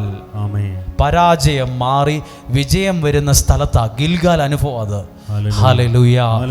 ഇവർ ഏലിയായും ഏലീശായും ഗിൽഗാലിൽ നിന്ന് വരുമായിരുന്നു. അപ്പോൾ ഏലിയ ഏലീശായോട് പറഞ്ഞു, നീ പൊക്കോ, എനിക്ക് ഇച്ചിരി പ്രോഗ്രാം ഉണ്ട് ഇവിടെ. അപ്പോൾ ഏലീശ പറഞ്ഞു, ഞാൻ പോകത്തില്ല, ഞാൻ അങ്ങേ വിട്ടു പോകത്തില്ല. ഇവിടെ കാണുന്നൊരു പ്രത്യേകതയാണ്, ഒരു ദൈവ മനുഷ്യനായ ഏലിയായോട് ഏലീശ ഇങ്ങനെ ചേർന്ന് തന്നെ നിന്ന് പോയില്ല, എവിടെയും പോയില്ല. നിങ്ങൾ ദൈവികമായ കാര്യങ്ങളോട് ചേർന്നാണോ നിൽക്കുന്നത്, നിങ്ങൾ അനുഗ്രഹിക്കപ്പെട്ടിരിക്കും. വാക്യം വായിക്കുകയാണ്. രണ്ടാമത്തെ വാക്യം. ഏലീശായോട് പറഞ്ഞു, ദയവായി ഇവിടെ നിൽക്കുക, കർത്താവ് എന്നെ ബഥേൽ വരെ അയച്ചിരിക്കുന്നു. നിങ്ങൾ ഇവിടെ നിന്നോ, ഞാൻ ബഥേൽ വരെ പോവാണെന്ന് ഗിൽഗാലി വെച്ച് പറഞ്ഞു. ഞാൻ ബഥേൽ വരെ പോവാണ്. അപ്പോൾ എലീശയോട് പറഞ്ഞു, നീ ഇവിടെ എങ്ങാനും നിന്നോ, ഞാൻ ഒന്ന് പോയേച്ചു വരാം. അപ്പോൾ എലീശ പറഞ്ഞു, എന്നാൽ എലീശ പറഞ്ഞു, കർത്താവിനെയും അങ്ങയെയും സാക്ഷിയാക്കി ഞാൻ പറയുന്നു, ഞാൻ അങ്ങയെ വിട്ടുമാറില്ല. അവസാനത്തെ ആ വാക്ക് ഉറക്കെ വായിക്ക്. ഞാൻ ഇവിടെ നിൽക്കത്തില്ല, അങ്ങ് പോകുന്നിടത്തൊക്കെയും ഞാൻ വരും, ഞാൻ അങ്ങയെ വിട്ടുമാറത്തില്ല. ഇതൊരു വലിയ കാര്യമാണ്. നമ്മൾ പറയില്ലേ, ഇനി പ്രാർത്ഥിച്ചിട്ടും എനിക്കറിയാം ദൈവത്തോട് പിണങ്ങിയവരെ എനിക്കറിയാം. ഒരു ചെറിയ കാര്യം നടന്നില്ല, അപ്പോൾ അവർ പറയും, ഞാൻ ഇനി ഒരിക്കലും ഒരു ഡെയിലി ബ്ലെസ്സിങ്ങും കാണത്തില്ല, ഒരു പ്രാർത്ഥനയും കൂടത്തില്ല. അല്ല, എന്താ പിണങ്ങിയത്? എനിക്കിതിലേക്ക് വിശ്വാസമില്ലെന്ന് പറഞ്ഞു. പ്രിയപ്പെട്ടവർ, ഒത്തിരി പേർ ഒരു ചെറിയ കാര്യം നടന്നില്ലെങ്കിൽ അന്നേരം ദൈവത്തോട് പിണങ്ങുന്നവരാണ്, പ്രാർത്ഥന നിർത്തുന്നവരാണ്, ഇതൊന്നും കേട്ടിട്ട് കാര്യമില്ലെന്ന് വാക്കുകൾ പറയുന്നവരാണ്. ശ്രദ്ധിക്കുക, ഇവിടെ എലീശ ഏലിയായോട് പറയുക, ഞാനിവിടെ നിൽക്കത്തില്ല കേട്ടോ, നിങ്ങൾ ബഥേലിൽ പോകുമ്പോൾ ഞാൻ അവിടെ വരും, ഗിൽഗാലിൽ പോയാൽ ഞാൻ അവിടെ വരും, എങ്ങോട്ട് പോകുന്നു അവിടെ ഞാൻ വരും, ഞാൻ വിട്ടുമാറത്തില്ല. തീരുമാനം എടുക്കാൻ പറ്റുമോ? ആരൊക്കെ കളിയാക്കിക്കൊള്ളട്ടെ, ആരൊക്കെ എന്തെങ്കിലുമൊക്കെ പറഞ്ഞോട്ടെ, ഞാൻ ദൈവീകമായ കാര്യങ്ങളിൽ നിന്ന് വിട്ടുപിരിയത്തില്ല. ഞാൻ മാറിപ്പോവുകയില്ല. എന്നെ ഈ വചനം വായിക്കുന്നതിന് ഒരുപാട് പേര് കളിയാക്കിയിട്ടുണ്ട് കേട്ടോ. ഈ വചനം വായിക്കും, നിനക്ക് ഈ ബൈബിൾ വായിച്ചിട്ട് എന്നാ കിട്ടുന്നേ, നിനക്ക് ആ പുസ്തകമൊക്കെ പഠിച്ച് എല്ലാം ഡിഗ്രി എടുത്തുകൂടെ, ഈ പുസ്തകം വായിച്ചിട്ട് എന്നാ കിട്ടുന്നതെന്ന് എത്രയോ പേർ എത്രയോ പ്രാവശ്യം പറഞ്ഞിട്ടുണ്ട്. അന്നേരമൊക്കെ ഞാൻ ഈ പുസ്തകത്തെ വിട്ടുമാറാതെ വലിയ അറിവൊന്നും എനിക്കില്ലേലും, വലിയ ജ്ഞാനമൊന്നും ഇല്ലേലും, വലിയ ഭാഷകളൊന്നും എനിക്കറിയില്ലേലും, അറിയാവുന്നതുപോലെ ഇത് വായിച്ച് ഈ പുസ്തകത്തോട് ചേർന്ന് തന്നെ നിന്നത് കൊണ്ടാണ് ഇന്ന് ഇത്രയിലും അനുഗ്രഹത്തോടെ ഈ വചനങ്ങളെ നിങ്ങളിൽ എത്തിക്കാൻ എനിക്ക് സാധിക്കുന്നത്. വിട്ടുമാറാതെ നിന്നോണം. നിങ്ങൾ പലരും പറയും, നിങ്ങൾ എന്തിനാ വയനാട്ടിൽ പോകണം, നിങ്ങൾ എന്തിനാ പ്രാർത്ഥിക്കുന്നത്, നിങ്ങൾ എന്തിനാ ഇതെനിക്ക് ഷെയർ ചെയ്യുന്നത്? ഇത് ഞാനും ദൈവവും തമ്മിലുള്ളൊരു ബന്ധമാണ്. അതെല്ലാവർക്കും ഇഷ്ടപ്പെടണമെന്നില്ല, ചിലർക്ക് ഇഷ്ടപ്പെടത്തില്ല, ചിലർ കളിയാക്കും, ചിലർ വലിയ കളിയാക്കി നമ്മളെ പേരൊക്കെ വിളിക്കും. പക്ഷെ ഞാൻ വിട്ടുമാറത്തില്ല. ആ വാക്യം ഒന്ന് ഉറക്കെ വായിച്ചേ. എലീശ പറഞ്ഞു, നീ വേണേ പൊക്കോ, ഇവിടെ എവിടെയെങ്കിലും നിന്നാ റെസ്റ്റ് എടുത്തു, ഇവിടെ നിന്നോ, ഞാൻ ഇന്ന സ്ഥലം വരെ പോവാം. എവിടം വരെ പോവാണ്? ഞാൻ ബഥേൽ വരെ പോയിട്ട്, ബഥേൽ വരെ പോയി. എന്നാൽ എലീശ പറഞ്ഞു, ഞാൻ പോവുകയല്ലെന്ന്, വിട്ടുമാറത്തില്ലെന്ന് പറഞ്ഞു. ഇനി അടുത്തത്, അങ്ങനെ അവർ ബഥേലിലേക്ക് പോയി. അങ്ങനെ ആരൊക്കെ ബഥേലിലേക്ക് പോയി? ഏലിയ പോയ പുറകെ വിട്ടുമാറാതെ എലീശയും പുറകെ പോയി. ദൈവികമായ കാര്യങ്ങളോട് ചേർന്ന് നിൽക്കുന്നവനെ ദൈവം അനുഗ്രഹിക്കുന്നത് പറയാൻ വേണ്ടി പ്രസംഗിച്ചുകൊണ്ടിരിക്കുന്നത്. അടുത്തത്, ബഥേലിലുണ്ടായിരുന്ന പ്രവാചക ഗണം എലീശായോട് പറഞ്ഞു, കർത്താവ് നിന്റെ യജമാനനെ ഇന്ന് നിന്നിൽ നിന്ന് എടുക്കുമെന്ന് നിനക്കറിയാമോ? എലീശായോട് പറഞ്ഞു, നിന്റെ കൂടെയുള്ള ഏലിയായ ദൈവം ഇന്ന് സ്വർഗത്തിലേക്ക് കൊണ്ടുപോകും, നിനക്കറിയാവോ? അപ്പൊ എലീശ പറഞ്ഞു, എനിക്കറിയാം. അവൻ പറഞ്ഞു, ഊവ്, എനിക്കറിയാം. നിശബ്ദരായിരിക്കുവിൻ. നാലാമത്തെ വാക്യം ശ്രദ്ധിക്കണം. രണ്ടാമത് എലീശായോട് പറഞ്ഞു, എലീശായോട് പറഞ്ഞു, ദയവായി ഇവിടെ നിന്നോ, ഞാൻ ജെറീക്കോയിലേക്ക് വരെ പോവാണ്. ഇപ്പൊ എത്ര സ്ഥലമായി? ഞാൻ ബഥേലിൽ പോവാണ്, ഞാൻ ഗിൽഗാലിൽ പോകണം, എനിക്ക് ജെറീക്കോയിൽ പോകണം, നീ ഇവിടെ നിന്നോ. അപ്പോഴും എലീശ പറഞ്ഞു, ഞാനിവിടെ നിൽക്കത്തില്ല. എലീശ പ്രതിവചിച്ചു, കർത്താവിനെയും അങ്ങയെയും സാക്ഷിയാക്കി ഞാൻ പറയുന്നു, ഞാൻ അങ്ങയെ വിട്ടുമാറത്തില്ല. ഏലിയ ഇപ്പൊ 2 പ്രാവശ്യം പറഞ്ഞു, നീ ഇവിടെ നിന്നോ, നീ എങ്ങോട്ടും പോകണ്ട, ഇവിടെ റെസ്റ്റ് എടുത്തോ, ഞാൻ അവിടെ വരെ പോവാം. അപ്പോൾ അദ്ദേഹം ഞാൻ മാറത്തില്ല. മറ്റുള്ളവർ പറയുന്ന വാക്ക് കേട്ട് ദൈവത്തിൽ നിന്നും ദൈവിക കാര്യങ്ങളിൽ നിന്ന് വിട്ടുപിരിയല്ല കേട്ടോ. പല കാര്യങ്ങളും നടക്കും, പല കാര്യങ്ങളും ട്രോള് വരും, പല വിമർശനങ്ങൾ വരും, പലരും കളിയാക്കും, പലരും നമ്മളെ കുറ്റപ്പെടുത്തും. വിട്ടുമാറരുത്. നിങ്ങളെ ശ്രദ്ധിക്കുന്നൊരു ദൈവമുണ്ട്. നഥാനിയേലിനോട് ദൈവം പറഞ്ഞില്ലേ, ആ അത്തിമരത്തിന്റെ ചുവട്ടിൽ നീ ഇരുന്നപ്പോൾ തന്നെ ഞാൻ നിന്നെ കണ്ടായിരുന്നുവെന്ന്. ഇതെന്താ അത്തിമരത്തിന്റെ ചുവട്ടിൽ ഇരിക്കുക എന്ന് പറയാം? നീ ആ ദൈവവചനത്തിന്റെ മുമ്പിൽ ഇരിക്കുന്നത്, പ്രാർത്ഥനയോടെ ഇരിക്കുന്നത്, സ്വർഗം കണ്ടുകൊണ്ടാണ് ഇരിക്കുന്നത്. ഞാൻ വിട്ടുപിരിയത്തില്ലെന്ന് പറഞ്ഞു. ആരോട് പറഞ്ഞു? എലീശ ഏലിയായോട് പറഞ്ഞു, കർത്താവിനെയും അങ്ങയെയും സാക്ഷിയാക്കി ഞാൻ പറയുന്നു, ഞാൻ പോകത്തില്ല, ഞാൻ വിട്ടുമാറത്തില്ല എന്ന് പറഞ്ഞു. അങ്ങനെ അവർ ജെറീക്കോയിലെത്തി. അങ്ങനെ ഏലിയായും എലീശായും ജെറീക്കോയിലെത്തി. 5-ാമത്തെ വാക്യം, ജെറീക്കോയിലുണ്ടായിരുന്ന പ്രവാചക ഗണം ഏലീശായോട് പറഞ്ഞു. അപ്പോൾ അവിടെയുള്ള പ്രവാചകനും ഏലീശയോട് പറഞ്ഞു, എൻ്റെ സുഹൃത്തെ ഏലീശ, നീ എന്തിനീ പുറകെ നടക്കുന്നത്? നിന്റെ യജമാനൻ ഇന്ന് സ്വർഗത്തിലേക്ക് എടുക്കുമെന്ന് അറിയാവോ? എനിക്കറിയാം, എനിക്ക് നന്നായിട്ട് അറിയാം. അത് 5-ാമത്തെ വാക്യം. ജെറീക്കോയിലുണ്ടായിരുന്ന പ്രവാചകഗണം ഏലീശായോട് പറഞ്ഞു, കർത്താവ് നിന്റെ യജമാനനെ ഇന്ന് നിന്നിൽ നിന്ന് എടുക്കുമെന്ന് നിനക്കറിയാമോ? അവൻ പറഞ്ഞു, ഉവ്വ്, എനിക്കറിയാം. എല്ലാവരും ഏലീശയെ സപ്പോർട്ട് ചെയ്യുന്നില്ല. നീ എന്തിനാ ഇങ്ങനെ പുറകെ നടക്കുന്നത്? നീ എന്തിനാ ഈ പ്രാർത്ഥനയായിട്ട് നടക്കുന്നത്? നീ എന്തിനാ ഈ ഉള്ള പ്രാർത്ഥനാലയം മുഴുവൻ ഇങ്ങനെ നടക്കുന്നത്? ഇതുകൊണ്ട് എന്താ ഗുണം? എനിക്കറിയാം, ഇതുകൊണ്ടൊരു അനുഗ്രഹം ഉണ്ടെന്ന് എനിക്കറിയാം. അതാ ഏലീശ പറഞ്ഞത്, ഉവ്വ്, എനിക്കറിയാം. നിങ്ങളും പറയണം, ആരൊക്കെ എന്തേലും പറയട്ടെ, ഇതുകൊണ്ടൊരു അനുഗ്രഹം ഉണ്ടെന്ന് എനിക്കറിയാം. ഇതെൻ്റെ പിള്ളേരുടെ വിടുതലിന് കാരണമാകുമെന്ന് എനിക്കറിയാം. വണ്ടിയിൽ അങ്ങനെ യാത്ര ചെയ്ത് ഇങ്ങ് വരെ എത്തുമ്പോഴത്തേക്കും കയ്യും കാലും തളർന്നു പോകും, ക്ഷീണമാണ്, ഇങ്ങനെ യാത്ര ചെയ്യാനൊന്നും പറ്റത്തില്ല. എന്നിട്ട് പോലും ഇവിടെ പറയാം, എനിക്കറിയാം. ഇതുകൊണ്ടൊരു ഏലീശ പറയുവാ, എനിക്കറിയാം. നിങ്ങളിത് പറയണേ, എനിക്കറിയാം. ദൈവം എന്നെ അനുഗ്രഹിക്കുമെന്ന് എനിക്കറിയാം. ദൈവം എൻ്റെ വഴികളെ തുറക്കുമെന്ന് എനിക്കറിയാം. നന്നായിട്ടറിയാം. ഏലീശ പറഞ്ഞു, അയ്യോ ഇത് വേണ്ടായിരുന്നു, എന്നാൽ ഞാൻ പോയേക്കാന്നല്ല. നിങ്ങൾ നിശബ്ദരായിട്ടിരിക്കുക, എനിക്കറിയാം. എനിക്ക് ഒരു കാര്യം അറിയാം കേട്ടോ, ഇങ്ങനെയൊക്കെ ഇരുന്ന് പ്രാർത്ഥിച്ചാൽ നിങ്ങൾ അനുഗ്രഹിക്കപ്പെടുമെന്ന് എനിക്കറിയാം. ഒരുപാട് പേർ സാക്ഷ്യത്തിനായി ഈ കൈ വിരിച്ചു പിടിച്ചിരിക്കുന്ന ഈ കൈ വലയത്തിനുള്ളിൽ അനേകർ നിന്ന് സാക്ഷ്യം പറയുന്നു, എനിക്കറിയാം. ഈ ശുശ്രൂഷ അനുഗ്രഹമാകുമെന്ന് എനിക്കറിയാം. ആ കൽക്കുരിശിൽ എണ്ണയൊഴിച്ച് പ്രാർത്ഥിക്കുന്ന ഒരു വിടുതലിന് കാരണമാകുമെന്ന് എനിക്കറിയാം. ഈ നിയോഗ പ്രാർത്ഥന ഒരു അഭിഷേകത്തിന് തുടക്കം വിടുവോന്ന് എനിക്കറിയാം. ഏലീശ പറഞ്ഞു, എനിക്കറിയാം. നിങ്ങളും ഉണ്ടായിരുന്നാ മതി. ഞാൻ അറിഞ്ഞു, എല്ലാം അറിഞ്ഞിട്ടാ ഇങ്ങനെ വരുന്നേന്ന് പറഞ്ഞു. 6-ാമത്തെ വാക്യം.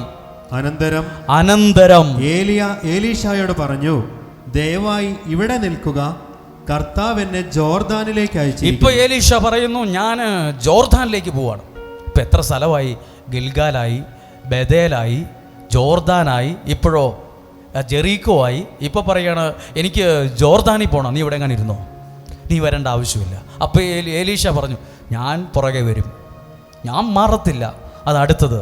അവൻ പറഞ്ഞു, കർത്താവിനെയും അങ്ങേയും സാക്ഷിയാക്കി ഞാൻ പറയുന്നു, ഞാൻ വിട്ടു മാറത്തില്ല.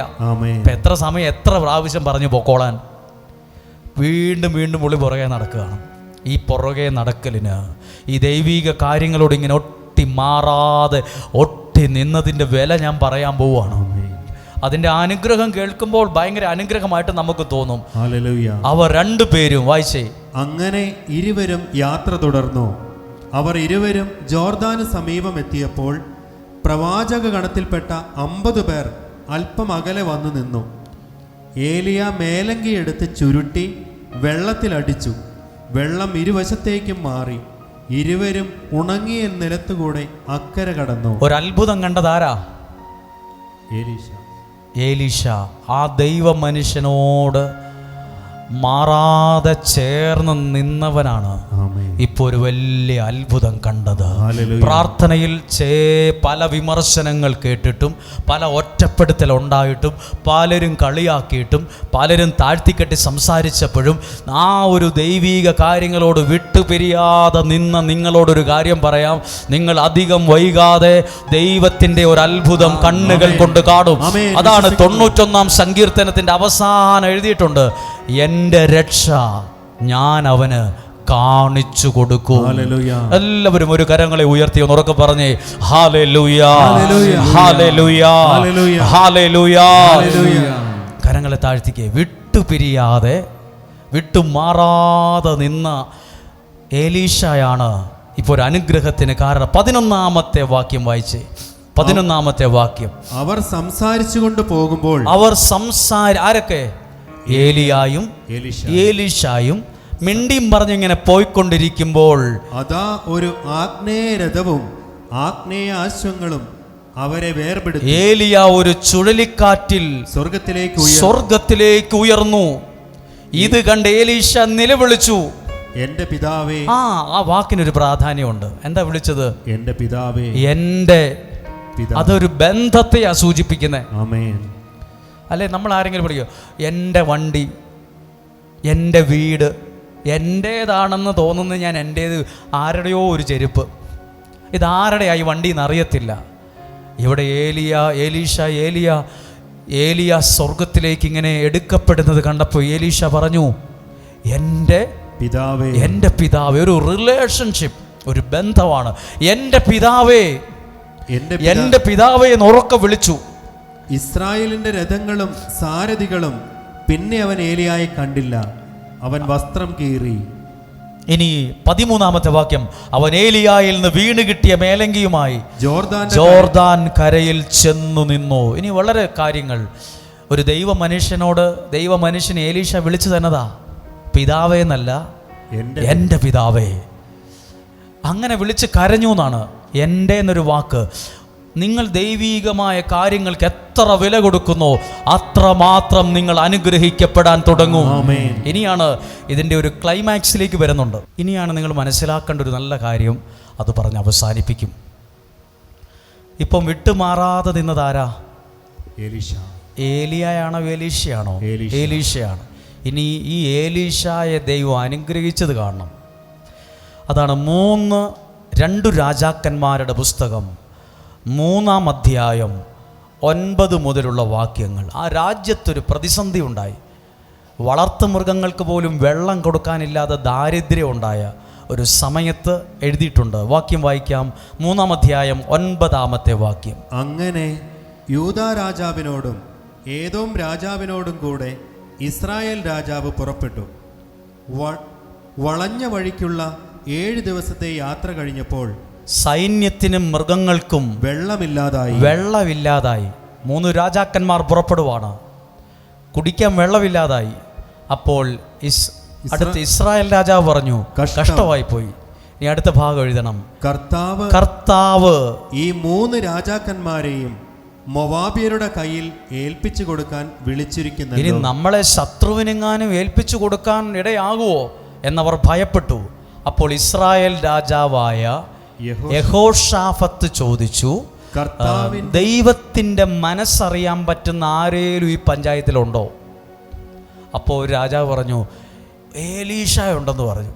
ഇപ്പം രാജാക്കന്മാർക്ക് ഇപ്പോൾ ആരെ അന്വേഷിക്കുന്നേ? വിട്ടുമാറാതെ നിന്ന ഒരാളുടെ പേര് രാജാക്കന്മാർ കേൾക്കാൻ തുടങ്ങി. നിങ്ങളുടെ പേര് ഒരുപാട് അനുഗ്രഹിച്ചുയർത്താൻ ദൈവത്തിനും പറ്റും കേട്ടോ.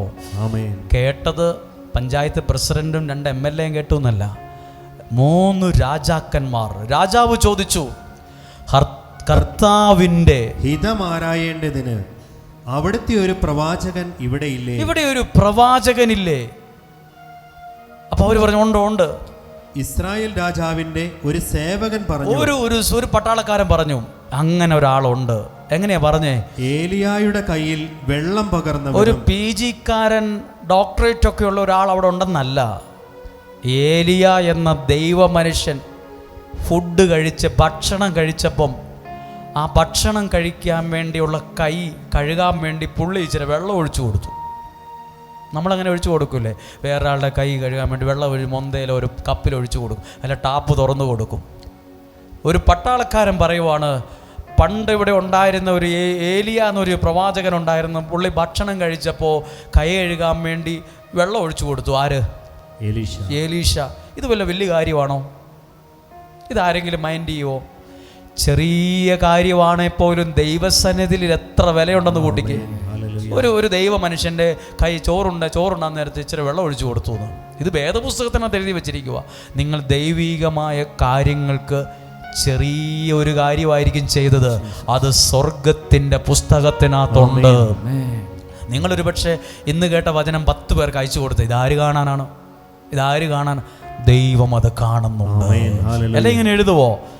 ഇസ്രായേൽ രാജാവിൻ്റെ ഒരു സേവകൻ പറഞ്ഞു, ഏലിയ ദൈവ മനുഷ്യൻ പ്രാർത്ഥനയുള്ളവൻ്റെ ഭക്ഷണം കഴിക്കാൻ നേരത്ത് ചില കയ്യിൽ വെള്ളം പകർന്നവനും ഷാഫാത്തിന്റെ മകനുമായ ഏലീശ ഉണ്ടെന്ന് പറഞ്ഞു. ഇവിടെ എവിടെ ഇപ്പൊ ഈ ശബ്ദം? ഏലീശയുടെ പേരിപ്പോൾ എവിടെ എത്തി? രാജാക്കന്മാർ വരെ കേൾക്കാനിടയായി. ഈ ഏലീശ ഭയങ്കര ബുദ്ധിമാനാന്ന് എഴുതിയിട്ടില്ല. ഈ ഏലീശ ഭയങ്കര പഠിപ്പിസ്റ്റാന്ന് എഴുതിയിട്ടില്ല. പുള്ളി ഭയങ്കര ഡിഗ്രി എല്ലാം കഴിഞ്ഞ ആളാന്നല്ല. പുള്ളി ആരായിരുന്നു? ഏലീശ ഒരഭിഷിക്തനോട് ദൈവീക കാര്യങ്ങളോട് മാറാതെ നിന്ന ഒറ്റ കാരണം കൊണ്ട് ആ രാജ്യത്തിലെ അറിയപ്പെടുന്ന ഒരാളെ പോലെ ഈ മനുഷ്യനെ ദൈവം വളർത്തിയെന്ന് വേദപുസ്തകം പറയുന്നു. ഇനി അത് കേൾക്കുമ്പോഴാണ് ഇതിൻ്റെ അർത്ഥം മനസ്സിലാകുന്നത്. എലീശ 12-ാമത്തെ വാക്യം, യഹോശാഫാത്ത് പറഞ്ഞു, കർത്താവിന്റെ വചനം അവനോട് അവന് ഡിഗ്രി ഉണ്ട്, അവന് ഭയങ്കര കഴിവുണ്ട്, അവൻ സ്മാർട്ടാണ്, അവൻ ഇന്റലിജന്റ് ആണ്, അവൻ ബ്രൈറ്റ് ആണെന്നല്ല, ദൈവത്തിന്റെ വചനം അവനോട് അവന്റെ കൂടെ ഉണ്ട്. അത് വലിയ കാര്യമാണോ? നിങ്ങളെന്തിനാ ഇവിടെ വന്നത്? 365 ദിവസവും വചനം പറയുന്ന ഒരു സ്ഥലമായോണ്ടാണ് നിങ്ങൾ ഇവിടെ വന്നത്. കഷ്ടപ്പാട് സഹിച്ച് എല്ലാവരും ഇവിടെ വരണ്ട. ആ നിയോഗമുള്ളവർ ഇവിടെ വരും. ദൈവം അവരെ ഇവിടെ കൊണ്ടുവരും. രാജാവ് പറഞ്ഞത് എന്താ? അവൻ ഡിഗ്രിക്കാരനാണ്, അവൻ PG എടുത്തവനാണ്, അവൻ അങ്ങ് വിദേശത്ത് പോയി അങ്ങനെ വലിയ പഠിപ്പൊക്കെ കഴിഞ്ഞ് വന്നിട്ടുള്ളൂ എന്നല്ല. രാജാവ് പറയുവാണ്, ദൈവത്തിന്റെ വചനം അവനോട് കൂടെ ഉണ്ട്.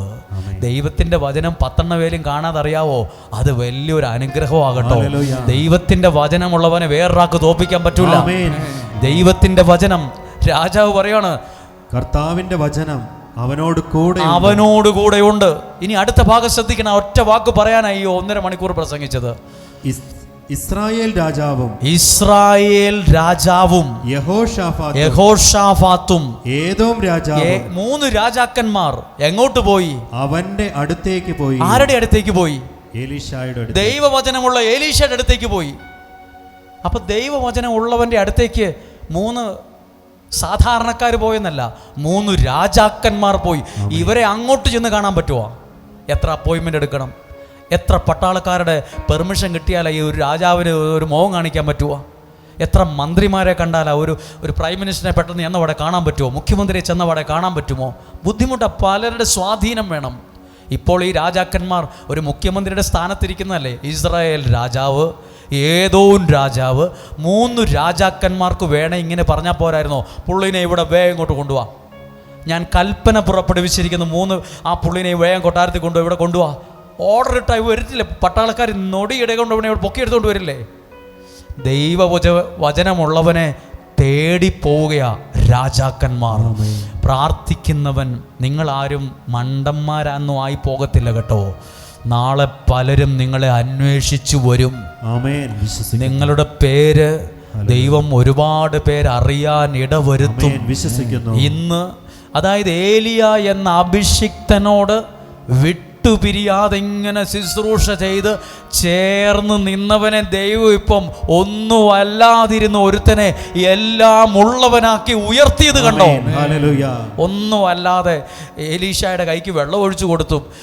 ഏലിയ പറഞ്ഞു, ഞാൻ ജോർദാനിലേക്ക് പോവുക, ഞാൻ ബഥേലിൽ പോവുക, ഞാൻ ജെറീക്കോയിലേക്ക് പോവുക, നീ ഇവിടെ നിന്നോളാൻ പറഞ്ഞു.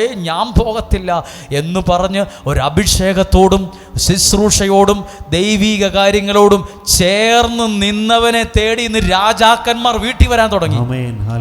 ഈ എലീശ വീടിന്റെ വാതിൽ തുറന്ന് നോക്കും, 3 രാജാക്കന്മാർ വീട്ടുമുറ്റത്ത് വന്നിരിക്കുന്നു. എന്തിന്? ദൈവവചനമുള്ളവനെ തേടി. അന്നും ആളുകൾ പ്രാർത്ഥിക്കാൻ പോവുമായിരുന്നു. നിങ്ങളും ദൈവവചനമുള്ള സ്ഥലത്ത്, സത്യസന്ധമായി വചനം പറയുന്ന സ്ഥലത്ത് പോയി പ്രാർത്ഥിക്കണം കേട്ടോ. അത് അത്ഭുതങ്ങളുടെ ചില തുടക്കമായി മാറും. എല്ലായിടത്തും ഒന്നും പോയി പ്രാർത്ഥിക്കേണ്ട. നിങ്ങളുടെ മനസ്സിൽ ദൈവം തോന്നിപ്പിക്കുന്ന ആ സ്ഥലത്ത് പോയി പ്രാർത്ഥിക്കണം. രാജാക്കന്മാർ പോലും വേണം ഇങ്ങനെ പറഞ്ഞാൽ പോരായിരുന്നോ? നമ്മൾ യഹോശാഫാത്ത്, ഞാൻ ഇസ്രായേലിൻ്റെ, നമ്മൾ അങ്ങോട്ട് പോകുമൊന്നും വേണ്ട, നമുക്ക് പുള്ളിനെ ഇങ്ങോട്ട് വിളിപ്പിച്ച് ഇവിടെ ഒരു പ്രാർത്ഥന നടത്താമെന്നല്ല പറഞ്ഞത്, നമുക്ക് അവിടം വരെ പോകാം. അതാ മുമ്പേ പറഞ്ഞത്. നമ്മൾ ചെന്നാൽ കാണാൻ പറ്റാത്ത ആളുകൾ നമ്മളെ വന്ന് കാണാൻ ഇടവരും. ചെന്ന് കാണേണ്ടവർ നാളെ ഒരു സമയത്ത് നിങ്ങളെ വന്ന് കണ്ടാലോ? ദൈവത്തിനെ ഇവിടെ ഒരു ഒറ്റ വാക്ക് മറക്കല്ല്. ഒന്നുമല്ലാതിരുന്ന എലീശ എല്ലാം ഉള്ള ഒരുത്തനായി മാറുന്നത് കണ്ടോണം. അടുത്ത ഭാഗം, എലീശ ഇസ്രായേൽ രാജാവിനോട് പറഞ്ഞു, നിനക്കെന്തിനാണ് എൻ്റെ സഹായം? ഇത് ഈ 3 രാജാക്കന്മാർ ഇപ്പൊ എവിടെ ചെന്നു? എലീശയുടെ വീട്ടിൽ ചെന്ന്. അപ്പൊ എലീശ ചോദിച്ചു, അല്ല രാജാക്കന്മാരെ, ഈ പാവപ്പെട്ടവന്റെ സഹായം നിങ്ങൾക്ക് എന്തിനാണ്? എൻ്റെ സഹായം കൊണ്ട് നിങ്ങൾക്ക് എന്ത് കിട്ടാൻ? നിങ്ങൾ രാജാക്കന്മാരാണ്, എത്രയോ ബന്ധങ്ങൾ, സ്വാധീനങ്ങൾ എല്ലാം ഉള്ള നിങ്ങൾക്ക് ഈ പാവം പിടിച്ച് ഈ എൻ്റെ സഹായം നിങ്ങൾക്ക് എന്ത് ഗുണം കിട്ടും? അതാ എലീശ ചോദിച്ചു, എൻ്റെ സഹായം കൊണ്ട് നിങ്ങൾക്ക് എന്ത്? മാതാപിതാക്കന്മാർക്ക് കുറച്ച് പ്രവാചകന്മാരുണ്ട്, നിങ്ങൾ അവരെ സമീപിക്കുക, എനിക്ക് വലിയ വിവരവും വിദ്യാഭ്യാസമൊന്നുമില്ല. ഇതാ എലീശ പറഞ്ഞു.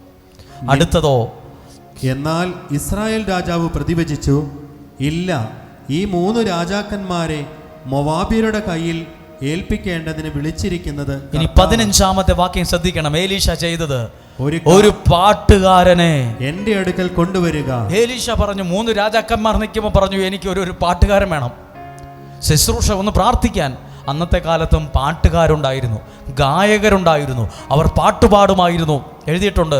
എലീശ പറഞ്ഞു, ഒരു പാട്ടുകാരനെ വേണം, ഒരു ഗായകൻ എൻ്റെ അടുക്കൽ കൊണ്ടുവരിക. എനിക്ക് ഒരു പാട്ടുകാരന്റെ സഹായം വേണം, ഒരു പാട്ടുകാരനെ കൊണ്ടുപോവാ. ഗായകൻ പാടിയപ്പോൾ, പാട്ടുകാരൻ അവിടെ നിന്ന് പാടിയപ്പോൾ കർത്താവിന്റെ ശക്തി എലീശായുടെ മേൽ, ദൈവത്തിന്റെ ശക്തി എലീശായ്ക്ക് കിട്ടാൻ തുടങ്ങി. പ്രാർത്ഥനയും ആരാധനയും ഉള്ളിടത്താ ദൈവശക്തി അനുഭവിക്കാൻ പറ്റത്തുള്ളൂ. ആളുകൾ പറയും, അവിടെ പോയി പ്രാർത്ഥിക്കേണ്ട കാര്യമുണ്ടോ, ഇത്രയും ഒച്ച ആവശ്യമുണ്ടോ? പ്രാർത്ഥനയും ആരാധനയും ഉള്ളിടത്ത് ദൈവശക്തി നിറയാൻ തുടങ്ങും. ദൈവശക്തി പ്രാർത്ഥനാ നിയോഗങ്ങളിൽ പ്രവർത്തിക്കാൻ തുടങ്ങും. അവിടെയാണ് ഒരാളുടെ വിടുതൽ ആരംഭിച്ചു തുടങ്ങുന്നത്. പ്രാർത്ഥിച്ചു തുടങ്ങി. അവൻ പറഞ്ഞു, ഇനി ശ്രദ്ധിക്കണം. ഇനി എലീശ പ്രാർത്ഥിച്ചിട്ട് ആരോട് പറഞ്ഞു? രാജാക്കന്മാരോട് പറഞ്ഞു, കർത്താവ് അരുൾ ചെയ്യുന്നു, ഈ വരണ്ട സ്ഥലം കുളങ്ങൾ കൊണ്ട് ഞാൻ നിറയ്ക്കും. ഇവിടെ ഇഷ്ടം പോലെ, ഇവിടെ മുഴുവൻ വരണ്ട് കിടക്കുമല്ലേ, ഇവിടെ കുളങ്ങൾ കൊണ്ട് ഞാൻ നിറയ്ക്കും. പിന്നെയോ കാറ്റോ മഴയോ ഉണ്ടാകയില്ല. അയ്യോ, കാറ്റും മഴയില്ലാതെ എങ്ങനെയാ ഇത്രയും വെള്ളം ഇവിടെ ഉണ്ടാവുക? മഴ പെയ്താലല്ലേ കുളം തോടൊക്കെ വെള്ളം കൊണ്ട് നിറയുള്ളൂ. കാറ്റും മഴ ഉണ്ടാകത്തില്ല, പക്ഷെ ഇവിടെ വെള്ളം ഉണ്ടാവും. അതെങ്ങനെ നടക്കും? അയ്യോ, മനസ്സിലാകുന്നില്ലോ എൻ്റെ ലോജിക്. പ്രിയ, ഇതാണ് ദൈവത്തിൻ്റെ പ്രവൃത്തി. കാറ്റും മഴയൊന്നും ഉണ്ടാകത്തില്ല, പക്ഷെ ഇവിടെ ഇഷ്ടം പോലെ കുളങ്ങളുണ്ടാകും. ഇവിടെ വെള്ളം കൊണ്ട് നിറയ്ക്കും. കാറ്റോ മഴയോ ഉണ്ടാകത്തില്ല, അരുവിത്തടം ജലം കൊണ്ട് നിറയും. നീയും കാലിക്കൂട്ടവും മൃഗങ്ങളും അത് കുടിക്കും. കർത്താവിനിത് നിസ്സാരമാണ്. ഇത് നിങ്ങളുടെ ജീവിതത്തിൽ സംഭവിക്കട്ടെ, അത്ഭുതങ്ങൾ സംഭവിക്കും. ഇതുപോലെ സംഭവിച്ചോ? 20-ാമത്തെ വാക്യം വായിച്ചേ. പിറ്റേ ദിവസം പ്രഭാത ബലിക്ക് സമയമായപ്പോൾ ഏദോം ദിക്കിൽ നിന്ന് വെള്ളം വന്ന് അവിടം നിറഞ്ഞു. പറഞ്ഞതുപോലെ സംഭവിച്ചു. ആര്? ദൈവത്തോടും ദൈവവചനത്തോടും ചേർന്ന് നിൽക്കുന്നവൻ പറയുന്നത് സംഭവിക്കാൻ തുടങ്ങും. ഹല്ലേലൂയ. ഇവിടെ എലീശയുടെ ഒരു പ്രത്യേകതയാ, ഒന്നുമല്ലാതിരുന്നവൻ വാക്കിന് വിലയുള്ളവനായി മാറി. പറഞ്ഞത് അതുപോലെ സംഭവിക്കാൻ തുടങ്ങി. ദൈവവചനത്തെ നിൽക്കുന്നവൻ അങ്ങനെ ഒരു പ്രത്യേകത, അവൻ പറഞ്ഞു നടക്കും. അവൻ പറഞ്ഞതിൻ്റെ ആ വാക്കിൻ്റെ അടിയിൽ ദൈവം വരയിടും എന്ന് പറഞ്ഞാൽ, ഇപ്പോൾ ഒരാളോട് വചനത്തിൽ നിൽക്കുന്ന ഒരാൾ പറയുമോ, നിനക്ക് നല്ലൊരു ജോലി കിട്ടും. എനിക്ക് എവിടെ ജോലി കിട്ടാനാണ്? എൻ്റെ ഏജ് ഇത്രയായി, ഞാൻ കുറേ ജോലി കിട്ടുമെന്നാണോ ആ ദൈവ മനുഷ്യൻ പറഞ്ഞ്? നിനക്കത് ദൈവം തന്നിരിക്കും. ഈ വരണ്ട സ്ഥലം അരുവികൾ കൊണ്ടും വെള്ളം കൊണ്ടും കുളങ്ങൾ കൊണ്ടും ഞാൻ നിറയ്ക്കും, പക്ഷെ മഴയോ കാറ്റോ ഉണ്ടാകത്തില്ല. എങ്ങനെ? അത് ദൈവപ്രവൃത്തിയാണ്. നിങ്ങളുടെ ജീവിതത്തിലും ചില അത്ഭുതങ്ങൾ നടക്കട്ടെ. നിങ്ങളുടെ ജീവിതത്തിലും ദൈവപ്രവൃത്തികൾ നടക്കുന്നത് ഒരു സാധാരണ സംഭവമായി മാറട്ടെ. നിങ്ങൾ ഈ ആലയത്തിന് വേണ്ടി പ്രാർത്ഥിച്ച് 365 ദിവസവും 2-3 വർഷമായിട്ട് ഒരു ദിവസം പോലും മുടങ്ങാതെ ദൈവവചനം പറയാൻ സാധിച്ച ഈ സ്ഥലത്ത് ചില അനുഗ്രഹങ്ങളെ കൊണ്ട് ദൈവം നിറയ്ക്കും. ചില അത്ഭുതങ്ങൾ നടക്കും. ദൈവപ്രവർത്തികൾ നിങ്ങൾ കാണും. വിശ്വസിക്കുന്നെങ്കിൽ ഒരു ഹല്ലേലൂയ പറഞ്ഞേ. Hallelujah, hallelujah. ഇനി എല്ലാവരും പ്രാർത്ഥനയോടെ കേട്ടിരുന്ന അവസാനം ഇത് പറഞ്ഞ് അങ്ങനെ അവസാനിപ്പിക്കണ്ടേ? ഏലിയായുടെ കൂടെ നടന്ന ആളുടെ പേരാണ് എലീശ. ഇപ്പൊ എലീശയെ കാണാൻ ആരാ വന്നേക്കുന്നേ? 3 രാജാക്കന്മാർ. ഇതെന്ത് മറിമായവാ! ഒന്നും അറിയാത്തവൻ, ഒന്നും അല്ലാതെ കിടന്നവൻ, ഒരു ഏലിയ ഭക്ഷണം കഴിച്ചപ്പോൾ കയ്യിൽ വെള്ളം ഒഴിച്ചു കൊടുത്ത ആൾ, ചുമ്മാ വിട്ടുമാറാതെ കൂടെ നടന്നവനെ ദൈവം ലോകം അറിയുന്നവനാക്കിയാ ഉയർത്തിയത്. നിങ്ങൾ ദൈവത്തോടും ദൈവവചനത്തോടുമാണോ ചേർന്ന് നിൽക്കുന്നത്? നിങ്ങളെ ദൈവം ഉയർത്തിയിരിക്കും. നിങ്ങളെ ദൈവം അനുഗ്രഹിച്ച് ഉയർത്തിയിരിക്കും. ചിലർ ഇതിനൊക്കെ ആർക്കാ നേരം? ഇതൊക്കെ ആരെ കൊണ്ട് പറ്റും ഇങ്ങനെ ചുമ്മാ നടക്കാൻ? ഇത് വെറുതെ ആകില്ല. ദൈവത്തോട് ചേർന്ന് നിന്നവനെ ദൈവം അനുഗ്രഹിച്ചു. എനിക്ക് ഒത്തിരി അത്ഭുതം തോന്നി കേട്ടോ. 3 രാജാക്കന്മാർക്ക് വേണേ പറഞ്ഞാൽ പോരായിരുന്നു. ആ സേവകനോട് ആ എലീശ ഇങ്ങോട്ട് വരാൻ പറ, ആ എലീശയോട് ഇവിടെ ഹാജരാകാൻ പറ, ഓർഡർ ഇട്ടാൽ പോരെ? 3 രാജാക്കന്മാർ ദൈവവചനമുള്ള സ്ഥലത്തേക്ക് പോവുകയാണ്. നിങ്ങളും ദൈവവചനമുള്ള സ്ഥലത്ത് എത്തിച്ചേർന്നവരാണ്. നിങ്ങളിവിടെ നിന്ന് കേൾക്കുന്ന അനുഗ്രഹങ്ങൾ നാളെ ഈ കൈ വിരിച്ചു പിടിച്ചിരിക്കുന്ന യേശുവിൻ്റെ ഈ കരവലയത്തിനകത്ത് നിന്ന് ഒരു സാക്ഷ്യം പറയാൻ എഴുന്നേറ്റ് വരും. ഈ കൈകളുടെ അകത്താണ് നമ്മൾ ഇരിക്കുന്നത്. ഞാൻ ഈ യേശുവിൻ്റെ വിരിച്ച കരങ്ങളുടെ അകത്താണ് നിന്ന് പ്രസംഗിക്കുന്നത്. കാര്യം ഒരു ഫോട്ടോ ആണേലും, കാര്യം ഇതൊരു ഫ്ലക്സ് ആണേ പോലും ഇതിന് ഒരു ജീവനുള്ളൊരു സാന്നിധ്യമുണ്ട്. ആ കൈക്ക് അകത്ത് നിന്നാണ് പ്രസംഗിക്കുന്നത്. ഈ കൈയുടെ അകത്ത് നിന്നാണ് നിങ്ങൾ വചനം കേൾക്കുന്നത്. ഒരു അനുഗ്രഹം. ഈ കരങ്ങളെ വിരിച്ചു പിടിച്ചിരിക്കുന്ന ഈ കരങ്ങളുടെ ഉള്ളിൽ നിന്ന് വചനം കേൾക്കുന്ന നിങ്ങളെ ദൈവം അനുഗ്രഹിച്ചുയർത്തിയിരിക്കും. രാജാക്കന്മാർ പോലും ബഹുമാനിക്കത്തക്ക വിധം എലീശായെ ദൈവം അനുഗ്രഹിച്ച് ഉയർത്തിയെങ്കിൽ എന്നെ എൻ്റെ ദൈവം അനുഗ്രഹിച്ച് ഉയർത്തും. എൻ്റെ ദൈവം എൻ്റെ കാര്യങ്ങളിൽ അത്ഭുതങ്ങളെ ചെയ്യും. മഴയോ കാറ്റോ ഒന്നും ഉണ്ടാകത്തില്ല, പക്ഷേ കുളങ്ങൾ കൊണ്ട് നിറയും, അരുവിത്തടം ജലം കൊണ്ട് നിറയും. നിന്റെ ആട്ടിൻകൂട്ടകളും കന്നുകാലി വെള്ളം കുടിച്ച് സമൃദ്ധിയായി. ഇത് കർത്താവിന് നിസ്സാരമാണ്. എലീശ പറഞ്ഞതുപോലെ സംഭവിച്ചു. നിങ്ങൾ പ്രാർത്ഥനയിൽ കേൾക്കുന്ന ഓരോ കാര്യങ്ങളും സംഭവിക്കും. ഒരുമിച്ച് പ്രാർത്ഥിക്കാൻ പോവുകയാണ്. കണ്ണുകളെ അടയ്ക്കാം. ദൈവസന്നദ്ധിയിൽ 1.5 മണിക്കൂർ സമയം കേട്ടുകൊണ്ടിരുന്നത് വചനമാണ്. ആരാണ് ഈ എലീശ? ഏലിയായുടെ കയ്യിൽ നിന്നും വീണ് കിട്ടിയ ആ മേലങ്കിയെ 2 കൈ ആ ചെളിക്കകത്തിടാതെ ആ പാടത്തിനകത്ത് കുത്തി താഴ്ത്തി കളയ. ആ എന്തിനായി മേലങ്കി എന്ന് പറഞ്ഞ് കളയാതെ അത് നെഞ്ചോട് ചേർത്ത് പിടിച്ച എലീശായെ ദൈവം അത്യധികം ഉയർത്തി. നിങ്ങളൊരു മേലങ്കി അല്ല ഇപ്പോൾ കേട്ടോണ്ടിരിക്കുന്ന, മേലങ്കി അല്ല നിങ്ങളുടെ മേൽ വന്നുകൊണ്ടിരിക്കുന്ന. ദൈവത്തിൻ്റെ വചനം 2 കൈയും നീട്ടി സ്വീകരിക്കുന്നവരെ, നെഞ്ചോട് ചേർക്കുന്നവരെ, ഗൗരവത്തോടെ ഈ ശുശ്രൂഷയെ കാണുന്നവരെ ദൈവം അത്യധികം ഉയർത്തിയിരിക്കും. ദൈവം അത്യധികം ഉയർത്തിയിരിക്കും. നിങ്ങൾക്ക് ഒരിക്കൽ കൂടി ഒന്ന് എഴുന്നേറ്റ് നിൽക്കാൻ പറ്റുമോ? നിലത്തിരിക്കുന്നവർക്ക് നിങ്ങളുടെ സാഹചര്യം പോലെ ചെയ്താൽ മതി. ഒന്നും കൂടി ഒന്ന് പ്രാർത്ഥിക്കാൻ എഴുന്നേറ്റ് നിൽക്കാൻ കഴിയുമെങ്കിൽ ഈ ഉച്ച സമയമൊക്കെ അല്ലേ, ക്ഷീണം കാണും, മടുപ്പ് കാണും, ഒരു വയ്യായ്മയൊക്കെ തോന്നും. ഈ നട്ടുച്ച സമയത്ത് ഈ ചൂടും പരവേശമുള്ള സമയത്ത് ഇങ്ങനെ ഇരിക്കുമ്പോൾ ചില മടുപ്പുകളൊക്കെ തോന്നും. സാരമില്ല, കുറച്ചു നേരം കൂടി അല്ലേ ഉള്ളൂ, കൃത്യം കുറച്ചു നേരം കൂടി അല്ലേ ഉള്ളൂ. ഒരു നിമിഷം പ്രാർത്ഥിച്ച്. എലീശ പറഞ്ഞൊരു വാക്കുണ്ട്. എലീശ ദൈവാത്മാവിൻ്റെ ശക്തിയിൽ പറഞ്ഞിട്ടുണ്ട്, കാറ്റോ മഴയോ ഒന്നും ഉണ്ടാവില്ല കേട്ടോ, പക്ഷേ ഇവിടെ കുളങ്ങൾ കൊണ്ട് നിറയുന്നു. അതെങ്ങനെ നടക്കും എലീശ? അത് ദൈവപ്രവൃത്തിയാണ്. പറഞ്ഞാൽ ആരും വിശ്വസിക്കാത്ത ദൈവപ്രവൃത്തികൾ സ്വർഗത്തിലെ ദൈവം ഇന്നും എൻ്റെ നിങ്ങളുടെ ജീവിതത്തിൽ ചെയ്യുന്ന സമയമാണ്. കരഞ്ഞാൽ കണ്ണീരൊപ്പുന്ന ദൈവം, കരഞ്ഞാൽ കണ്ണീരൊപ്പുന്ന ദൈവം. ഒത്തിരി പേര് മനസ്സുകൊണ്ട് വിഷമിക്കുന്നവരാണ്. കരങ്ങളെ ഹൃദയത്തോട് ചേർത്ത് കണ്ണുകളെ അടച്ച്. ഈ മഴയോ കാറ്റോ മഞ്ഞോ ഉണ്ടാകത്തില്ല, പക്ഷേ കുളങ്ങൾ കൊണ്ട് ഈ സ്ഥലം നിറയും. അരുവിത്തടം വെള്ളം കൊണ്ട് നിറയും. ഇത് ദൈവത്തിന് നിസ്സാരമാണ്. എല്ലാവരും പ്രാർത്ഥിച്ച് അനുഗ്രഹത്തോടെ. എലീശായോട് പറഞ്ഞതാ, ഞാൻ ബഥേലിലേക്ക് പോവാ, നീ ഇവിടെ നിന്നോ? ഇല്ലില്ല, ഞാൻ നിൽക്കത്തില്ല, ഞാൻ നിങ്ങളുടെ കൂടെ തന്നെ വരും. ഞാൻ ജോർദാനിലേക്ക് പോവാ, ഇവിടെ എങ്ങാനും നിന്നോ? ഇല്ല, ഞാൻ വരത്തില്ല, ഞാൻ ഇവിടെ നിൽക്കത്തില്ല, ഞാൻ കൂടെ വരും, മാറത്തില്ല. ഞാൻ ജെറീക്കോയിലേക്ക് പോവാണ്, നിങ്ങളിവിടെ നിന്നോ? എലീശ ഏലിയായെ വിട്ടുപിരിയാതെ കൂടെ നിന്നു. നിങ്ങളും ശുശ്രൂഷയോട് ചേർന്നാണോ നിൽക്കുന്നത്? വചനത്തോട് ചേർന്നാണോ നിൽക്കുന്നത്? ദൈവികമായ കാര്യങ്ങൾക്ക് ഗൗരവം കൊടുത്ത് ചേർന്നാണോ നിൽക്കുന്നത്? ദൈവം നിങ്ങളെ അനുഗ്രഹിച്ച് ഉയർത്തിയിരിക്കും. ഒന്നുമല്ലാത്ത എലീശയെ എല്ലാം ഉള്ളവനാക്കി ദൈവം മാറ്റിയില്ലേ? രാജാക്കന്മാർ പോലും ഇപ്പൊ വന്ന് കാണുന്ന നിലയിൽ എലീശയെ ദൈവം ഉയർത്തിയില്ലേ? ഇതിൽ പരം വേറെന്തു വേണം? ഇതിൽ കൂടുതൽ ഇനി എങ്ങോട്ട് വളരാനാ? 2 കരങ്ങളെയും ഉയർത്തിപ്പിടിച്ച് എലീശായെ പോലെ ദൈവ ശുശ്രൂഷയോട് ചേർന്ന് നിൽക്കുന്ന ഓരോ വ്യക്തികളും ആ കണ്ണുകൾ അടച്ച് ഒന്ന് പ്രാർത്ഥിക്കുമ്പോൾ ഈ ദൈവവചനം കേട്ട് പ്രാർത്ഥിക്കുന്ന നിങ്ങളിൽ ഇപ്പോൾ ചില അത്ഭുതങ്ങൾ സംഭവിച്ചു കൊണ്ടിരിക്കട്ടെ, അടയാളങ്ങൾ സംഭവിച്ചു കൊണ്ടിരിക്കട്ടെ. പുതിയ വഴികളെ ദൈവം തുറന്നു തരട്ടെ. ചില വഴിത്തിരിവുകൾ ഉണ്ടാകട്ടെ, ചില മാർഗങ്ങൾ തെളിഞ്ഞു വരട്ടെ. ആ കടബാധ്യത മാറാൻ ദൈവം വഴി ഒരുക്കട്ടെ. ഇന്നലെ സാക്ഷ്യം എഴുതി തന്ന ഒരാൾ, എൻ്റെ 45 ലക്ഷം രൂപ കടം അത് മാറിക്കിട്ടാൻ, ജപ്തിയിൽ അത് മാറിക്കിട്ടാൻ ഞാൻ പ്രാർത്ഥിച്ചു. ഇന്ന ഡേറ്റിൽ ഇന്ന ദിവസം ദൈവം എനിക്ക് വേണ്ടി ഇടപെട്ടു എന്ന് പറഞ്ഞ് ഒരു സഹോദരൻ എഴുതിയ സാക്ഷ്യം ഇന്നലെ വൈകുന്നേരത്തെ സാക്ഷ്യത്തിൽ ആ പേര് അഡ്രസ് അടക്കം ഞാൻ വായിച്ചത് നിങ്ങൾ കേട്ടു കാണും. പ്രിയപ്പെട്ട ദൈവം അനുഗ്രഹിക്കുന്ന ഒരു ദൈവമുണ്ട്. ഒന്ന് സ്തുതിച്ച് പ്രാർത്ഥിച്ചേ. ഹല്ലേലൂയ.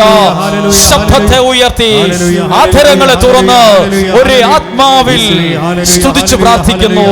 Hallelujah, hallelujah. വിശ്വസിക്കുന്നു, വിശ്വസിക്കുന്നു, കരങ്ങളെ താഴ്ത്തി, കരങ്ങളെ ഹൃദയത്തോട് ചേർത്ത്. നിങ്ങൾ കൊതിയോട് ഈ വചനം കേട്ടല്ലോ. നിങ്ങൾ മടുപ്പ് കൂടാതെ ഈ വചനം ശ്രദ്ധിച്ചല്ലോ.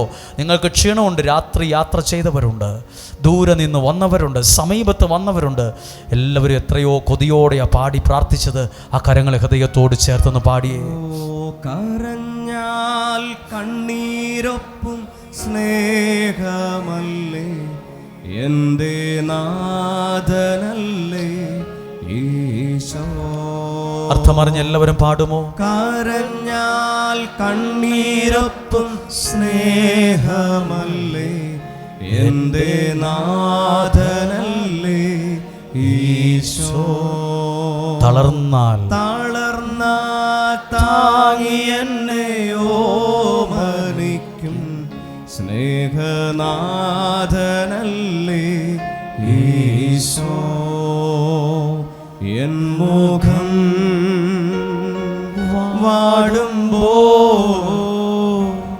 എൻ മനം നീറുമ്പോ എൻ്റെ ചാരത്തു ചേർന്നു സാന്ത്വനമാ. അതുകൊണ്ട് പാടി. കരഞ്ഞാൽ കണ്ണീരൊപ്പും സ്നേഹമല്ലേ എൻ്റെ നാഥനല്ലേ ഈശോ. മനസ്സിൻ്റെ മുറിവുകൾ അതൊരു വലിയ കാര്യമാണ്, അത് മാറണം. മനസ്സിൽ നിറയുന്ന മുറിവുകളെല്ലാം വിരൽ തൊട്ടുണക്കിടുന്നു. ഒന്ന് ചേർന്ന് പാടുമോ? മനസ്സിൽ നിറയുന്ന മുറിവുകളെല്ലാം വിരൽ തൊട്ടുണക്കിടുന്നു. ഭാരങ്ങൾ പേറി ഞാൻ വീണിടുമ്പോ തോളിൽ വഹിച്ചിടുന്നു. ഒരു കുഞ്ഞിനെ പോ തിരുമാറിലവൻ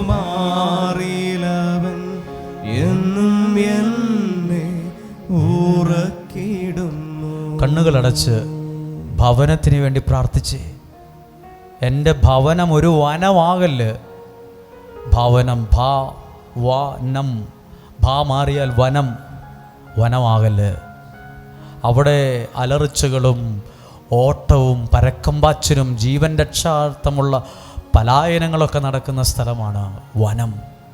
അവിടെ ഭയമാണ്, അവിടെ കടിച്ച് വലിച്ച് കീറാൻ നിൽക്കുന്ന സാഹചര്യമാണ്, ആക്രമിക്കുന്ന സ്ഥലമാണ്.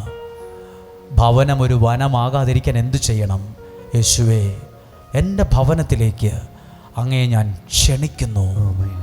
എൻ്റെ ജീവിതത്തിലേക്ക്, എൻ്റെ ആവശ്യങ്ങളിലേക്ക്, എൻ്റെ നിയോഗങ്ങളിലേക്ക് ഞാൻ അങ്ങേ ക്ഷണിക്കുന്നു. ആമേൻ.